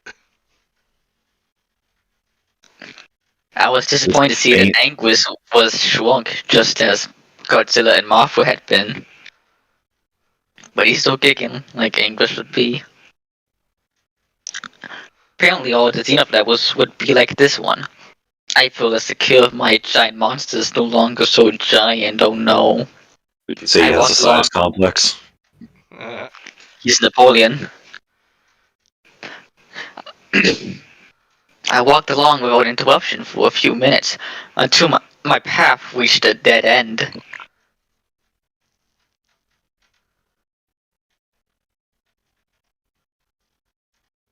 I think that was 3. Want to keep going to make up for lost, or do you want me to take over? I'll just read like a few more. Sure. And there was a massive gap between the ground I was walking on and the ground to the right of the screen. I would have to swim across it and continue to walk to the right. But due to the huge mass of brambles in the way, there was nowhere to go. Two creatures with gliding membranes on their arms and lamp-like mouths were pushed on outstretched vines and screeching at me, much like a crow does to an invader of its territory. Another unnerving display of possible sentience by the creatures in this game, if it's even accurate to refer to them as being of the game that is. I descended onto the blood soaked into the blood, slowly sinking to the floor. New aquatic enemies were everywhere, and they were hard to avoid. The black shark in particular was very aggressive and hard to deal with. Thankfully, I only ever encountered one. As the scene become more and more crowded, I swam up to the surface to find that it was littered with floating corpses. Creepy, but at least they're not a threat. Or so I thought, oh no, until they all sprang to life and leapt on me. They were trying to pull me under, and they were draining my health as they did it. And they all attacked as a group, and when I got one off me, another would jump on me from behind. I had to curl up into a ball for them to loosen their grip, and when I did so, I quickly retreated. It wasn't long before I reached another level path. A noble guarded the brambles. You can stand on them, but they cause us pain. And you can destroy some of the vines, but only the thinner ones. I had to destroy multiple vines, as well as deal with more enemies. I was interrupted by a screen. Alright, Mike, you want to take over? The screen was only up for about 30 seconds. Then when it went back to the level, I was facing another dead end, and a pregnant humanoid creature being hanged from the top right of the screen by a spine/umbilical cord. What do you mean spine/umbilical cord? Those are not the same thing. Those are completely different things. Why do you assume pregnant? It could just have a pot belly. Instantly, the creature's belly was split open from the inside. That's probably why. Okay, yeah, just shit on me story. And this thing has a clown nose, apparently. Honk honk. It's meant to be scary. Creature has clown nose. Yeah, clowns are scary. Not this clown. And as the lower part of its body was ripped apart and fell into the river below, the Blood Lake's boss was revealed. Okay, then. It came flying towards me, making a shrill, hacking scream. So is it my ex from high school? Ha. Ha. This monster represents women. I was forced to move back. Well, yeah, like all the blood. You know, it's that time of the month. Blood, the shrill screeching. The bat wings? I don't know. The bat was a highly mobile boss, fast and difficult to hit. As I moved back along the ground, the monster opened its mouth and shout out a barrage of needles. Shout out. I jumped over them and managed to give it a blow to the head. Actually, that still doesn't help very much. No. It started flying out of my reach. I know what he means, but I'm picturing Anguirus just blowing on its head and it goes away. It's like, What the fuck was that? Well, now it's shooting fire out of its eyes. Apparently, what? Green fire. A super mega boss. All right, Raptor, you're up. The cycle, the cycle repeated around you 3 times. as the bat. Oh, as the bird was flying, it shot a stream of fire from its eye sockets and started trying to hit me with the flames. I rolled along the ground, which drained my power, but put us at equal speed. This cycle repeated around 3 times until the monster was finally defeated, with most of my health drained. I went back to the edge of the level, and then the larger bramble vine blocking the exit was gone. Okay, I just have to say, like, this whole time he's been like, this went on for 2 minutes. This was on the screen for 30 seconds. This took away exactly 4 bars of health. But now it's around 3 times. Like, you suddenly just stop being, like, obsessively compulsively timing things.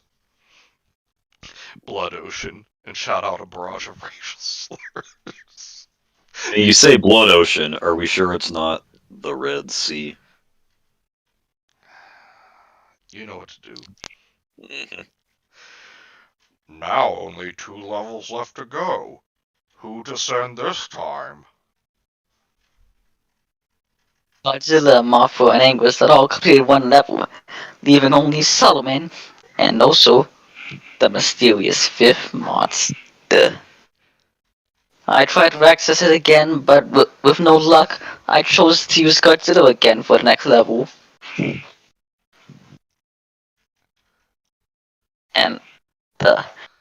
And Solomon for the final level. The second last level is with the waifu to as my cat's being so annoying right now. He's fucking scratching up my freaking rug. My good fucking rug when I'm trying to read a story on the internet for people I know. It is to take over so you can discipline the cat. Yeah, I think I went like 3 paragraphs away, so I'll go ahead. The second to last level is what I refer to as the organic level, which was the most visually unpleasant of them all. It was really popular with hipsters. It was only at Whole Foods, very expensive. Right from the start, I could see that the graphics were freakishly different. The atmosphere was gruesome and foreboding, with the addition of the loud, droning music. I was dreading what I would see. You know what I'm wind up when I look at these pictures?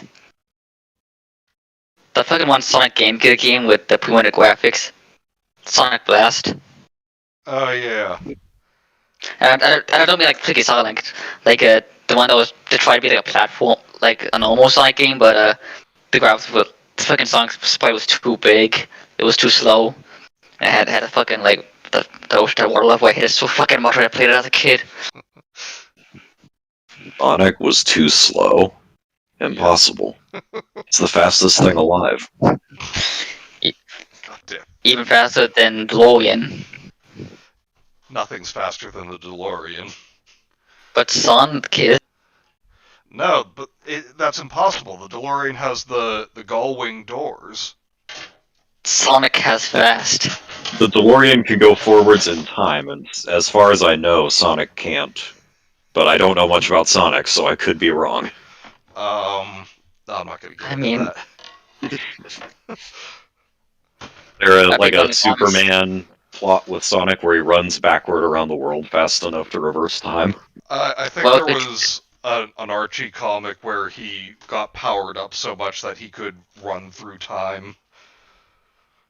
Yeah, I think like some shit causing like the virtue he lived in to be trapped in like a pocket dimension or some shit. But even though that it would never really amount to anything, and they had, but still they had to get it out. So they used KSM mode so Sonic can like run full time and get it out there, and that's the reason why he has the modern design, because depending on the game can do that. It's like just give him like green eyes, longer limbs, and buckles on his shoes.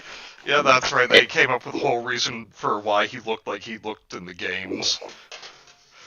Meanwhile, they could have just said like, yeah, we decided to make things a little more detailed. No, they came up with some big convoluted reason.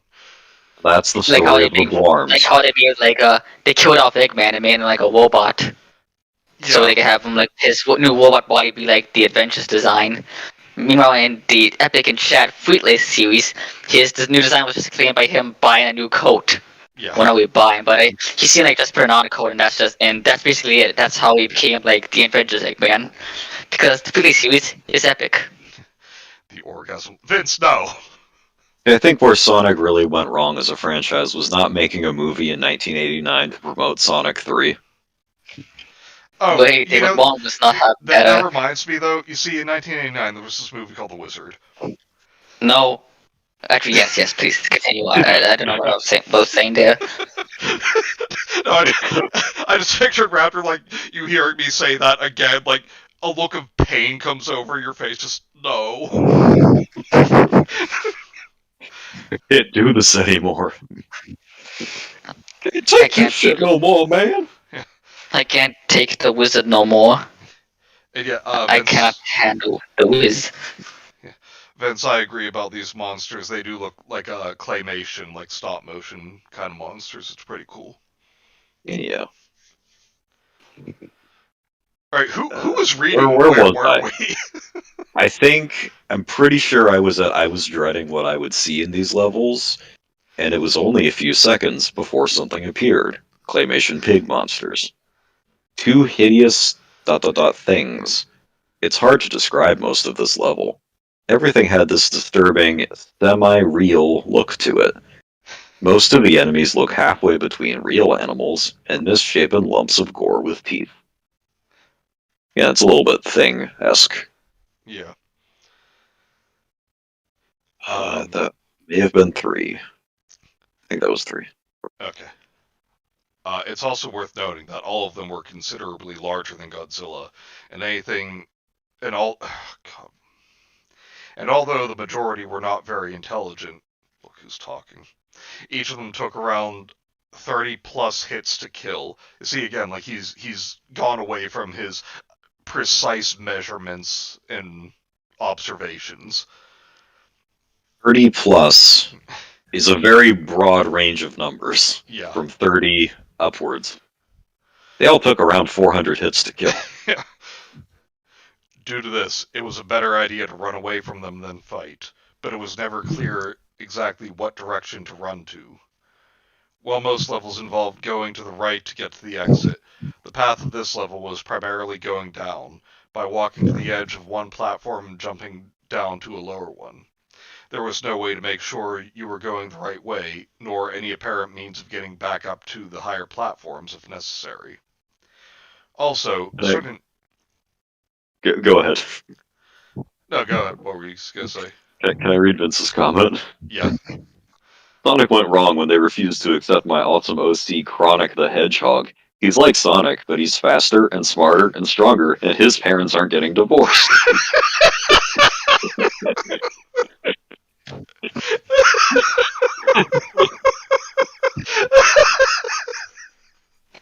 I want Sega to now make Quonic CD for the Sega CD.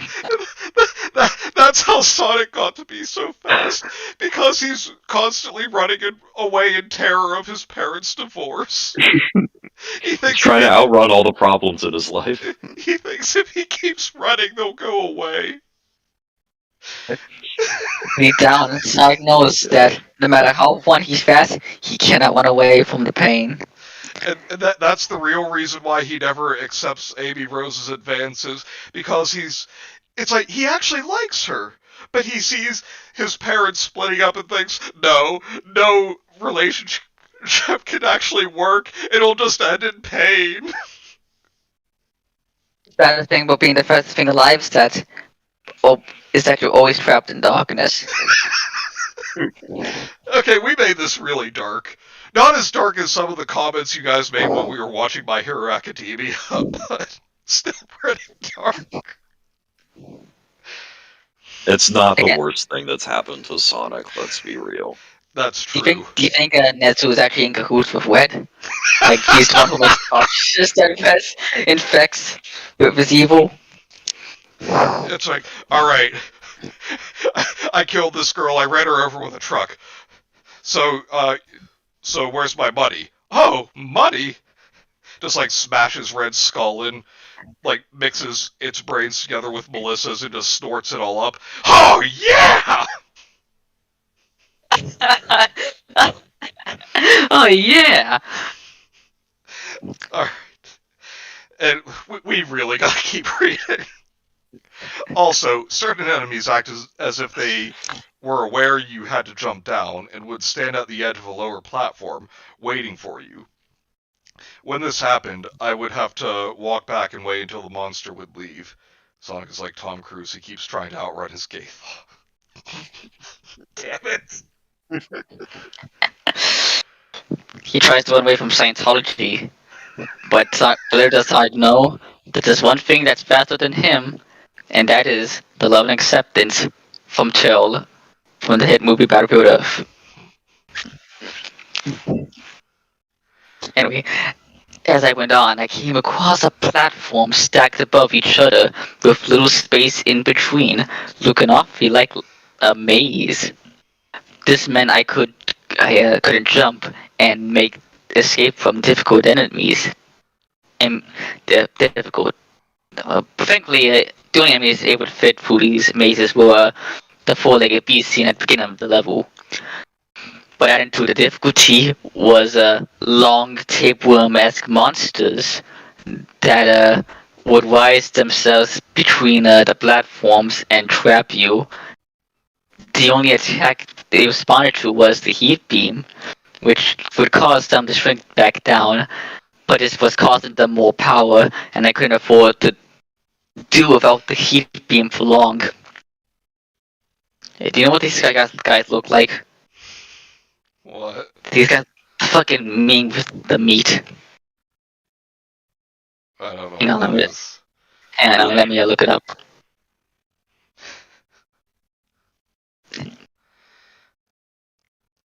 Well, Raptor's Googling meat. While trying to avoid the abominations that dwell in this level, I found out that if you stand idle in one place for too long, the ground tries to absorb your monster. Okay, it's this thing in the chat. What the fuck is that? Oh, that. It's a meat. He's your meat. Why do you show me these things? I am the curator after all. You are. It's my job. You're right. I can't hold that against you. You have to be working today.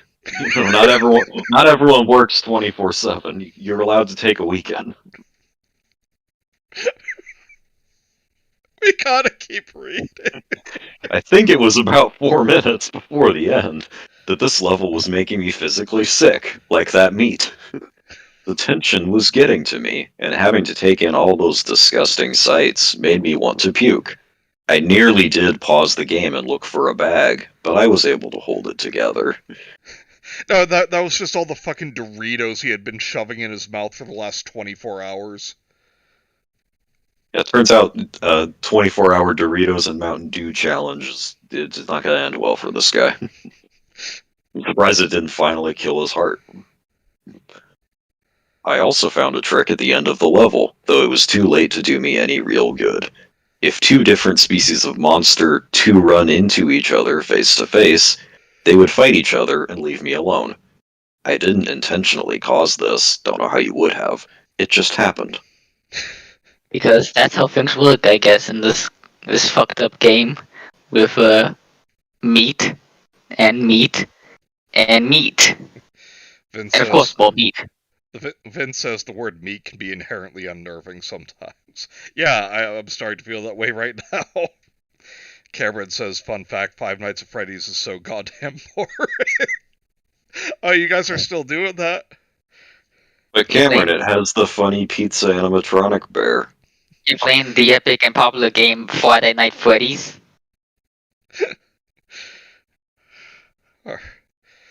So this happened. Okay, so a featherless chicken confronted a fetus, I guess. Ubi? Which came first, Oh, the wait. chicken or the fetus? I mean, like, bottom screenshot it. Like, is that big Ubi from the show Ubi? With no double idea. teeth? You don't know what Ubi is? No, I think it's a No. dinosaur head on a stick. Basically, he's like the show with the hand puppet with eyes. He talks like a fucking idiot. Finally, at the end, it was time for another boss fight. It was certainly ugly. Ubi. It was certainly ugly, but not quite as Like horrific. Ubi. Stop. You're making me laugh. But not quite as horrific as I feared it would be. But more So importantly, I thought it was gonna be Peppa Pig because Peppa Pig has meat. Raptor, you honestly just took the words right out of my mouth. but more important than dealing with its appearance was defeating it. And since I had less than half my health bar to start with, there was no room for errors. That's what your parents thought when you were born. Ha. Funny. It was attached to the floor when I first saw it, but after 10 hits it detached from the floor and began floating. It moved fast. Okay, I had to say though, like, this is like the Tails doll story. When you say floating, that doesn't, like, imply fast. Like, say it was flying around. Floating to me just, like they said in the Tails doll story, it implies more like of a helium balloon just kind of bobbing there. Can you feel the sunshine? It's coming. The sunshine's coming. It moved fast, and unlike the Blood Lake's boss, he wasn't impeded by any sort of gravity. It was even able to fly through the ground without any collision effect. Are we sure that's a special ability or just like a limitation of the programming? Yeah. We stopped to play Quiplash. Oh, that's good. It used this to its advantage. It would float between the ground and spring up randomly to bite you with its nasty little hobbit fangs. But it stopped doing this after well-aimed kicks to the face. The pink area on its upper jaw was the weak point. Too many hits would cause it to spasm uncontrollably. This new strategy was to rapidly float up and down while moving back and forth across the stage, trying to constantly keep its jaws aimed towards you. Health was getting critical at this point, and I spammed the heat beams, which it had no defense. In the last stretch of the battle, the monster had lost its mime, rushing rapidly back and forth, and gnashing its disgusting little jaws. I had to duck under it, and then strike when its back was turned. 20 more hits and it was destroyed, and no one had to fucking deal with its fucking ugly ass mug anymore. One level to go. And then it was down to one last level. Yeah, that's what you just said. I didn't hesitate. I selected Solomon and entered. Perhaps a little too fast. This last level was definitely the peak of disconnect between what the NES was graphically capable of and what this game could create. Love that cliche. The music also caught my attention. It was one of the only songs that appeared more than once. The horrible screeching from when the Hellbeast appeared in the graveyard. As soon as I started, there was already an enemy prepared to attack, a centaur wielding a whip. And it wasn't alone. Excuse me? Conan, what is best in life? To crush your enemies, see them driven before you, and fuck their bitches. When I started fighting, several more centaurs appeared. That's not a centaur. That's like a demon thing. Demon Centaur. A Voltar. A bad tar. A crap tar. Coming from both sides at the screen at the same time, it was too much to handle. Solomon's flight saved me from taking too much damage at the start of the level. The centaurs followed after, but seemed to be unable to jump. After escaping the centaurs, I noticed gaps in the ground, while trying to avoid the jumping sword-mouthed enemies in mid-flight. Sword-mouthed enemies? What are you on about? I got close to the surface of the lava, and a creature emerged and tried to grab me. It didn't succeed. Oh, it's not Hero Boy. But I was startled. Careful maneuvering would be needed to avoid instant death here. Hey, is that Kermit? He looks like Kermit if he was a salamander. Kermit the Fire Salamander. Kermit the Salamander here. Coming to you from hell. As new enemies appeared, the level soon became very difficult. A lot more trouble came from stocky red demons that stood on top of tall, narrow mountains and spewed fire. He must had a spicy barbecue because to breathe that fire. Waka waka. It's I got by them by waiting till their back was turned and hitting them with a flying kick. Okay, this is Mortal Kombat now. Which made them fall into the lava. It was at this time I noticed that I wasn't gaining any health from killing enemies. not at all. Not all. The ground was stable. At one point, the ground was reduced to small chunks that slowly drifted towards the right. Some of them would sink into the lava upon landing on them, and there was no way to tell which ones would sink and which ones would not. Being so close to the lava added to the threat of Kermit the Fire Salamander, and this was very frustrating. I was also feeling hot for some reason, which made concentrating hard. To turn down your freaking AC. Or thermostat or whatever. If you ever had a heat rash, it felt similar to that. I periodically stopped for water because of it. Oops. This was almost certainly due to the game, and not my imagination, yes it was. But I kept pushing the thought out of my head. I didn't want to think about it. It was It the is- meat sweats. At the end of the stage, I encountered the boss rising from the lava. It's a rifle noted with an ungodly howling sound. Groan! I'm just imagining like a Futurama with Nixon doing that awooga thing. Aroo!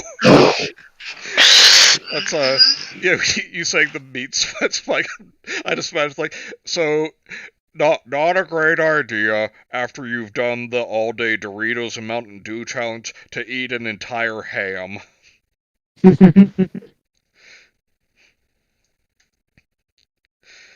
And speaking of Mike, When it walked onto the land, I saw how gigantic it was, several times the size of Solomon.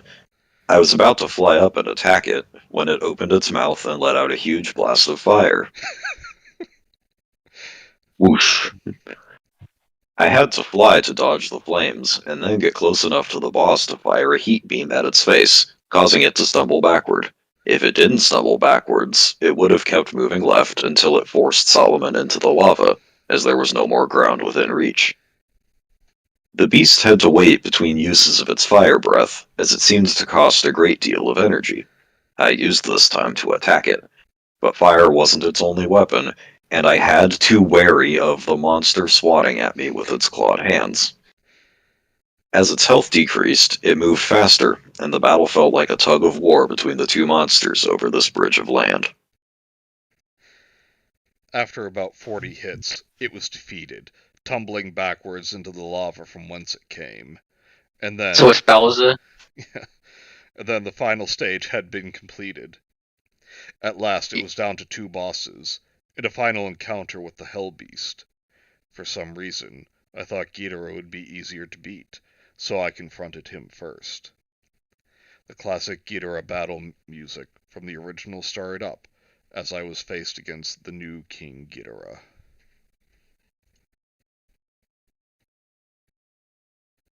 Hang on,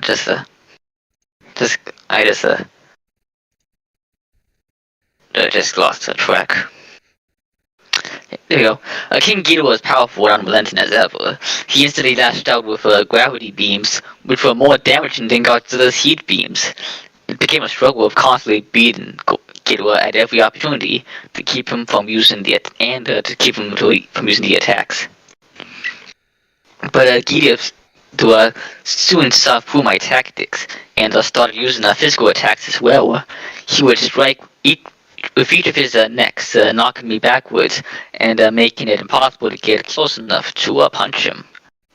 But I had the idea to wait to lunge with one of his heads and immediately blast with the heat beam. Let's get around a bit. It worked, and to my surprise, the heat beam actually obliterated Godiwa's middle head. It was only a few seconds before I realized what this would lead to, and sure enough, Oh. it's Mecha Godiwa. Dun dun dun. More like Mecha Gonorrhea. Mecha Gonorrhea. It's funny because it sounds like Gidua, but it's Gonorrhea. I'm so clever, guys. Please hire me, Hollywood. I'll make you an epic movie.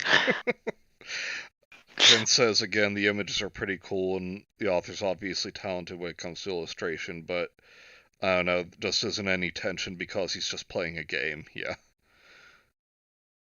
A game that may or may not have his dead girlfriend's ghost in it. I don't know why that makes me laugh so much. I mean, I know it's dumb, but I feel like I shouldn't be laughing as much as I do. It's a simplistic kind of dumb, I think. Yeah. King Ghidorah was using the power of the glitch to transform into Mecha King Ghidorah, but what really shocked me was the sudden change of music. I had heard it before, but it wasn't from the original NES game. It was from the game Super Godzilla, during the Mecha King Ghidorah fight. Great, thank you. Really needed to know that. Mecha King Ghidorah's first attack was its most deadly, the Machine Hand. Very similar to Gigan's Saw, it immobilizes the monster and rapidly drains the health bar. Fortunately, before Ghidorah could do a lot of damage, the timer ran out. I would need to defeat Mecha King Ghidorah quickly to prevent him from using the Machine Hand, so I sent Solomon to fight him. The two monsters were evenly matched in strength. Oh. Something's evenly matched to his Mary Sue Solomon here. But Solomon was faster, and by slashing and heat beaming without pause, the cyborg monster soon met it. Oh, go fuck yourself. With Ghidorah defeated, I was returned to the board. I now outnumbered the enemy by 4 monsters to 1, and victory seemed to be soon at hand. The base icon had changed to a blood red color. I could feel hatred emanating from it. Why, was it a liquid? Was it liquid hate? It's just dripping out of the console. No. Earlier, I think in part 1, or our part 1, the author so eloquently said, this game has the power to make you feel certain ways. Yeah, It's a Dog Lord Solon's wing. Only it's a game cartridge. It has his mouse, his soul, and he's gonna return to Middle Earth to cause chaos and destruction if the cartridge is not destroyed during that time. it was dripping. It's like, no, you jackass, that's battery acid. Alright, I started to fight against Destroya with Anguirus, and the music... Go get him, Anguirus. I believe you, my boy. And the music was the same as Ghidorah's. When the fight began, Destroya was in microscopic form. After one hit, it changed into the Juvenile, which had a few attacks, and it was also dealt with easily. Let me see. I know that losing the game might mean the end of his life within the context of the story, but the threat presented isn't present in the story enough for the reader to retain any tension that might have built up. Yeah, exactly. It's like we said, there's just too much. He keeps going for too long. Well, yeah, we're on the final level here of this game, and so far it's posed no credible threat to him. Yeah. Except for looking at him one time. And reading. He's just standing there.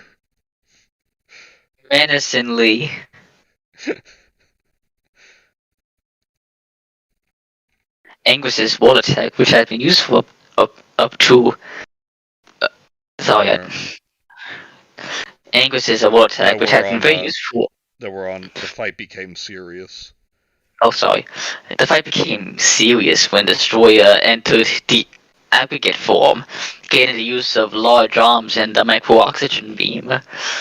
Angus's wall attack, which had been very useful up until now, was now rendered useless by a Destroyer, constantly attacking me with his large arms. I tried to use it for this part of the fight. I had to rely on brute strength. Just before time ran out, Destroyer had changed to his flying form, which Angus was ill-suited to fight against. Going back in, I fought against the flying form of Mothra, which seemed to fit, and come on, give Angus a chance. Like, this must be his moment to shine. Well, if I wanted to attack a flying kaiju, I'm picking the one that can fly. Oh, you probably defeat him by just jumping and rolling. Yeah. Just repeatedly saying his large arms for some reason made me think of the Plutonians from Aqua Teen Hunger Force with the Universal Monster. Monsters have large claws and angry feet. Not the monster, he has TV remotes. I know because I watched the episode, it's funny. Yes. Ben Drown worked because it establishes Ben as a looming threat over the narrator from the offset. Ben is an active part of the story. Red is cool, but he doesn't do anything until the very end. How serious could this fight be? It's fucking NES game. Exactly. Mothra was weaker than Anguirus, but was much better equipped to dodge and counter flying Destroya's attacks, so the fight was in my favor. However, the Mecha Ghidorah fight music started playing, and Destroya changed into his final form sooner than expected, which drastically turned the tables. Well, how the turntables. Mothra's attacks were doing very little to Destroya, and I had to move furiously to avoid damage while waiting for the timer to run out. Even though it would be near impossible to beat Destroya with Mothra, I still had 3 other monsters. Final form Destroya was very resistant to taking damage, and the heavily armored foe would not be defeated without a long fight. In the last part of the fight, I wasn't using much strategy, just attacking as brutally and as fast as I could. Pushing the button as hard as I could. Press A quickly to not die as fast. On its last bar of health, Destroya tried one last counterattack. A beam of energy from its chest. I mean, is that what we're seeing here? So? I think it might be in the... Oh, yeah. Go on. It just looks like it's like Godzilla shooting something from his hand into the chest. I don't know how powerful it would have been. Because just before it could fire, I punched Destroya in the chest cavity, destroying him. Wow, way to just kill any, suspense there might have been. He went out like Harry Houdini. Just got punched in the chest and died. That's cold. And so were his bones.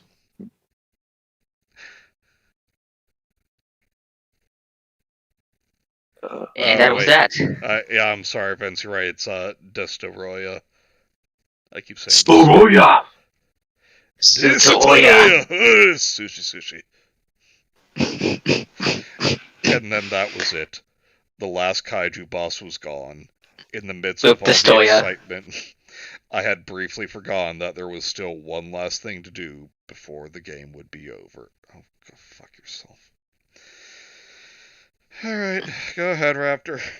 This is seeing the icon again hit me like a ton of bloodstained bricks. Wait. He just said he realized he had one last thing to do, but now he's acting surprised by it? I guess. And I froze for a few minutes. I I had come so far to get to this point, but I was terrified. I did not want to know what this last encounter was gonna be like. I'm sorry to Before interrupt again, but between the Doritos and Mountain Dew and the ham, I froze for a few minutes. My heart had stopped. I'm fucking dying. Before I could let myself think about it any longer, I moved Godzilla over and began the stage. Dialogue. You're here now. This is the end. Just one last thing, and then it's all over. And when the screen changed, there was nothing. Just Godzilla on the black screen. I walked back and forth without a heat beam. Nothing happened until I heard something familiar. The faint sound of a drum beat. Nothing happened until something happened. Wow. Dot dot dot dot dot dot dot dot dot dot. Yeah, I was gonna say, I'm sorry, that's your line to read, but that's all that's left in the chapter.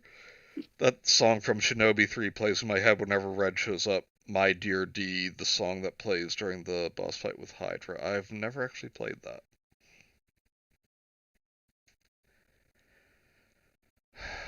Oh, thank God. Chapter 8 finale. Part 1. Oh. We can do this. Do we press on? Yeah. Yes, we can do this. Actually, the first line, Manny, is very appropriate to your reaction. Oh, dear God. That was my first thought on... Oh, no, wait, Mike, you were going. Yeah. Take these 3. We're not going to count the... We're not going to count dot dot.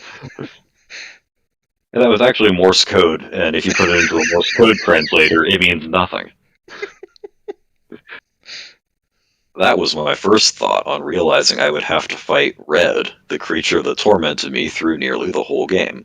How would I be able to fight something that can kill with one touch? It seemed totally impossible. Okay, Thankfully, I just have to say, no, that's how the final boss in every Fatal Frame game works. You just have to, be on your toes. I mean, people play Dark Souls on a Guitar Hero controller and they win, so I think you can do it, Mr. Epic Gamer. Yeah. Thankfully, Red was no longer able to deliver one-hit kills. Great. So, that challenge, that tension is gone. But despite that, this was still the most difficult battle I've ever faced, in this game or otherwise. So, this was more difficult than the emotions you felt when your girlfriend got run over by a truck. That's what we're going with here. That's... Oh, jeez. Holy fuck, you're right, Vince. That Hydra thing does look like it would be in this game. If I had any real comprehension of what I was getting into before I started the fight, I would never have done it. I very soon learned what a horrible mistake I had made. Red reached out and clawed at Godzilla, and when those claws cut through him, I felt it.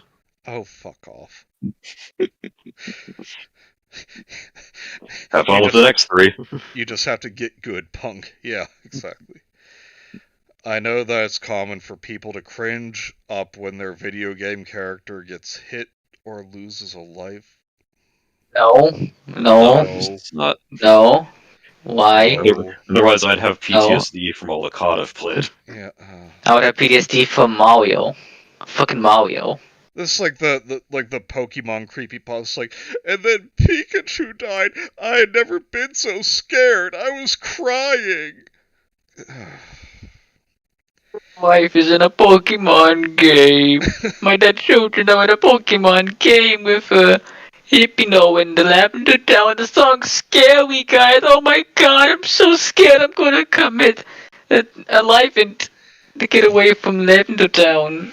I would say Easy, you're taking it a little farther, Raptor, but there are so many stories where that exact thing Yeah. happens.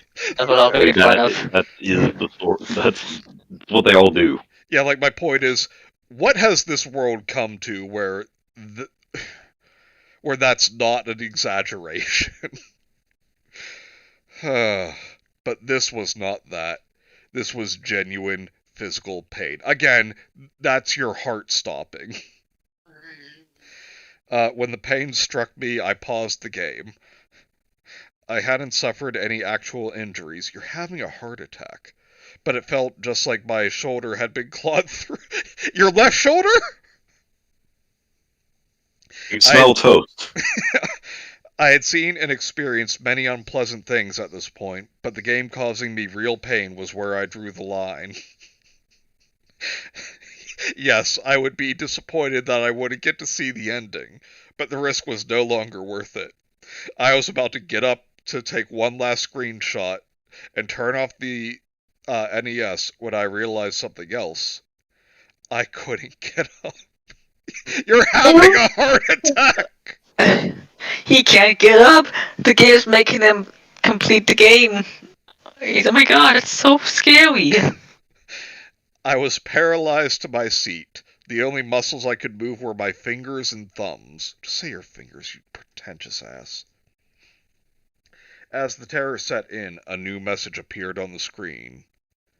You are not leaving. I'm not leaving. In the void. You cannot beat us. I started to scream, but only a weak choking sound was coming up because my throat's so clogged up with lard and fried chicken grease. I desperately tried to get my body to move, but it did nothing. I was looking in every direction, and then I looked over to my computer. Somehow the computer was taking screenshots of the game on its own. Oh my goodness! When I began the fight, I don't know how or why. Something must be in the game must be having it to cause that because I guess the game wants to take mementos. Since Red could hear what I was saying, I tried begging him to let me go. From here, things started to get hazy as I was under extreme stress at the time. But I remember what I said. Okay, like, I know I keep joking about this, but it really just sounds like he is having a heart attack. Like, you know, he couldn't breathe, like, he couldn't speak, his arm hurt. Like, He's getting a spooky heart attack. Yeah. I'm sorry I insulted you. I didn't mean it. I didn't know things would get this serious. Please just let me go. If you let me go, I'll give you a pizza roll. I promise I'll never tell anyone or turn the game on ever again. Please. Edward replied, You pathetic worm. It's too late now. Only one will survive. There can be only one. light Here in we the are, void. born to Only be death. kings. We're the princes of the universe. I think Fish mentioned it before, but this game actively harming the player kind of raises the question of why it's even doing this to begin with. What was the point of the questions earlier? Yeah, that's true.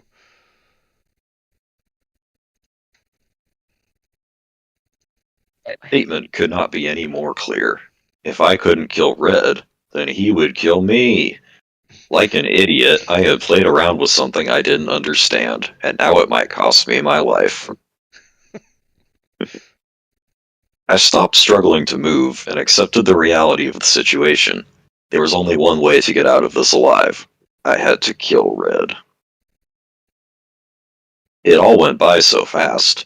If it weren't for the screenshots, I might not have remembered any of this.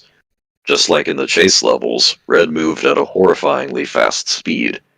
There was barely enough time to process a thought.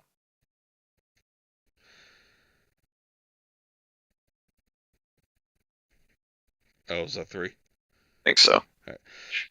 Yet this doesn't mean anything exactly, Vince. And thus there was no time to form a strategy. I had to rely solely. I had to rely. I quit. I had to rely solely on my wits and reflexes. To make things worse, there was no way to predict what kind of attacks Red might use, so I constantly had to be on the offensive and defensive. I felt every hit that Godzilla took. They all hurt.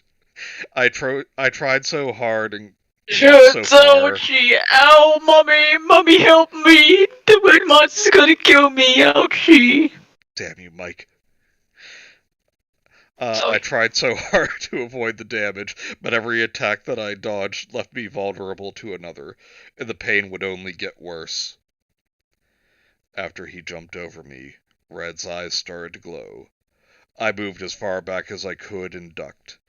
But there was no dodging this one. Let me get that up on the screen. I had barbecue. Yeah, like a spicy barbecue. Stop, you're making me want barbecue. I don't even care what exactly it is, I just want some. I'll just get you a barbecue. Thank you.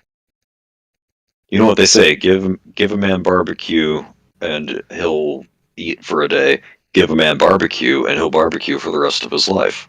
Yes, wise words. This is you, Raptor. This hit me. I really did scream. Ouch, mommy! Mommy, help me! See, now I screamed. I'm picturing him going from Plinkett to just like some like posh British voice. Mummy! Mumsy! Mommy, Mumsy, help me! The wet monster's burning my flesh! I screamed so loud. I screamed so loud that someone else in the apartment should have heard me. But they didn't.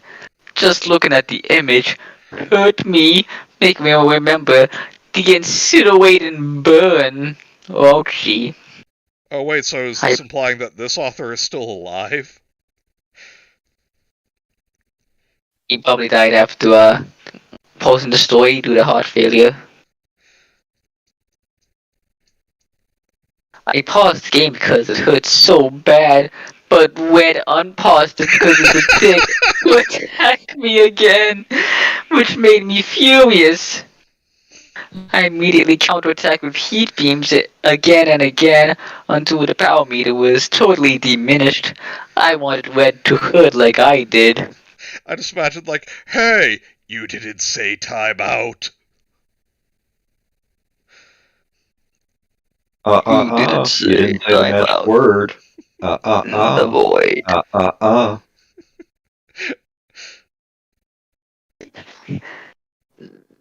Yeah, that's 3. Just before the timer ran out, Red transitioned into his swimming form. I didn't think the timer would still be affecting a battle like this. I'm thankful for it, because it gave me a few minutes to collect my thoughts and decide what to do next. I chose to fight Red's next 2 forms with the monsters I had encountered them with, so Anguirus was next. It probably wasn't all that smart of an idea, but it's what I did. I jumped up and heat-beamed Red in the face, and he moved off-screen where I couldn't reach him. Then a wave of large mines started to fall from above. I felt this was so unfair, so I shouted, If you're gonna cheat, then why do you even let me use the controller? Can't break the rules. and he came at me, rushing from the top left of the screen downwards. Damn it!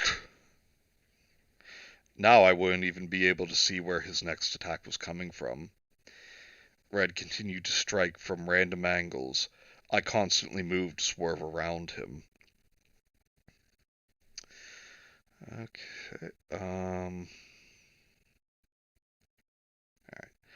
After 40 seconds went by and Anguirus was nearly gone, but together we had forced Red into his flying form, so it was Mothra's turn next.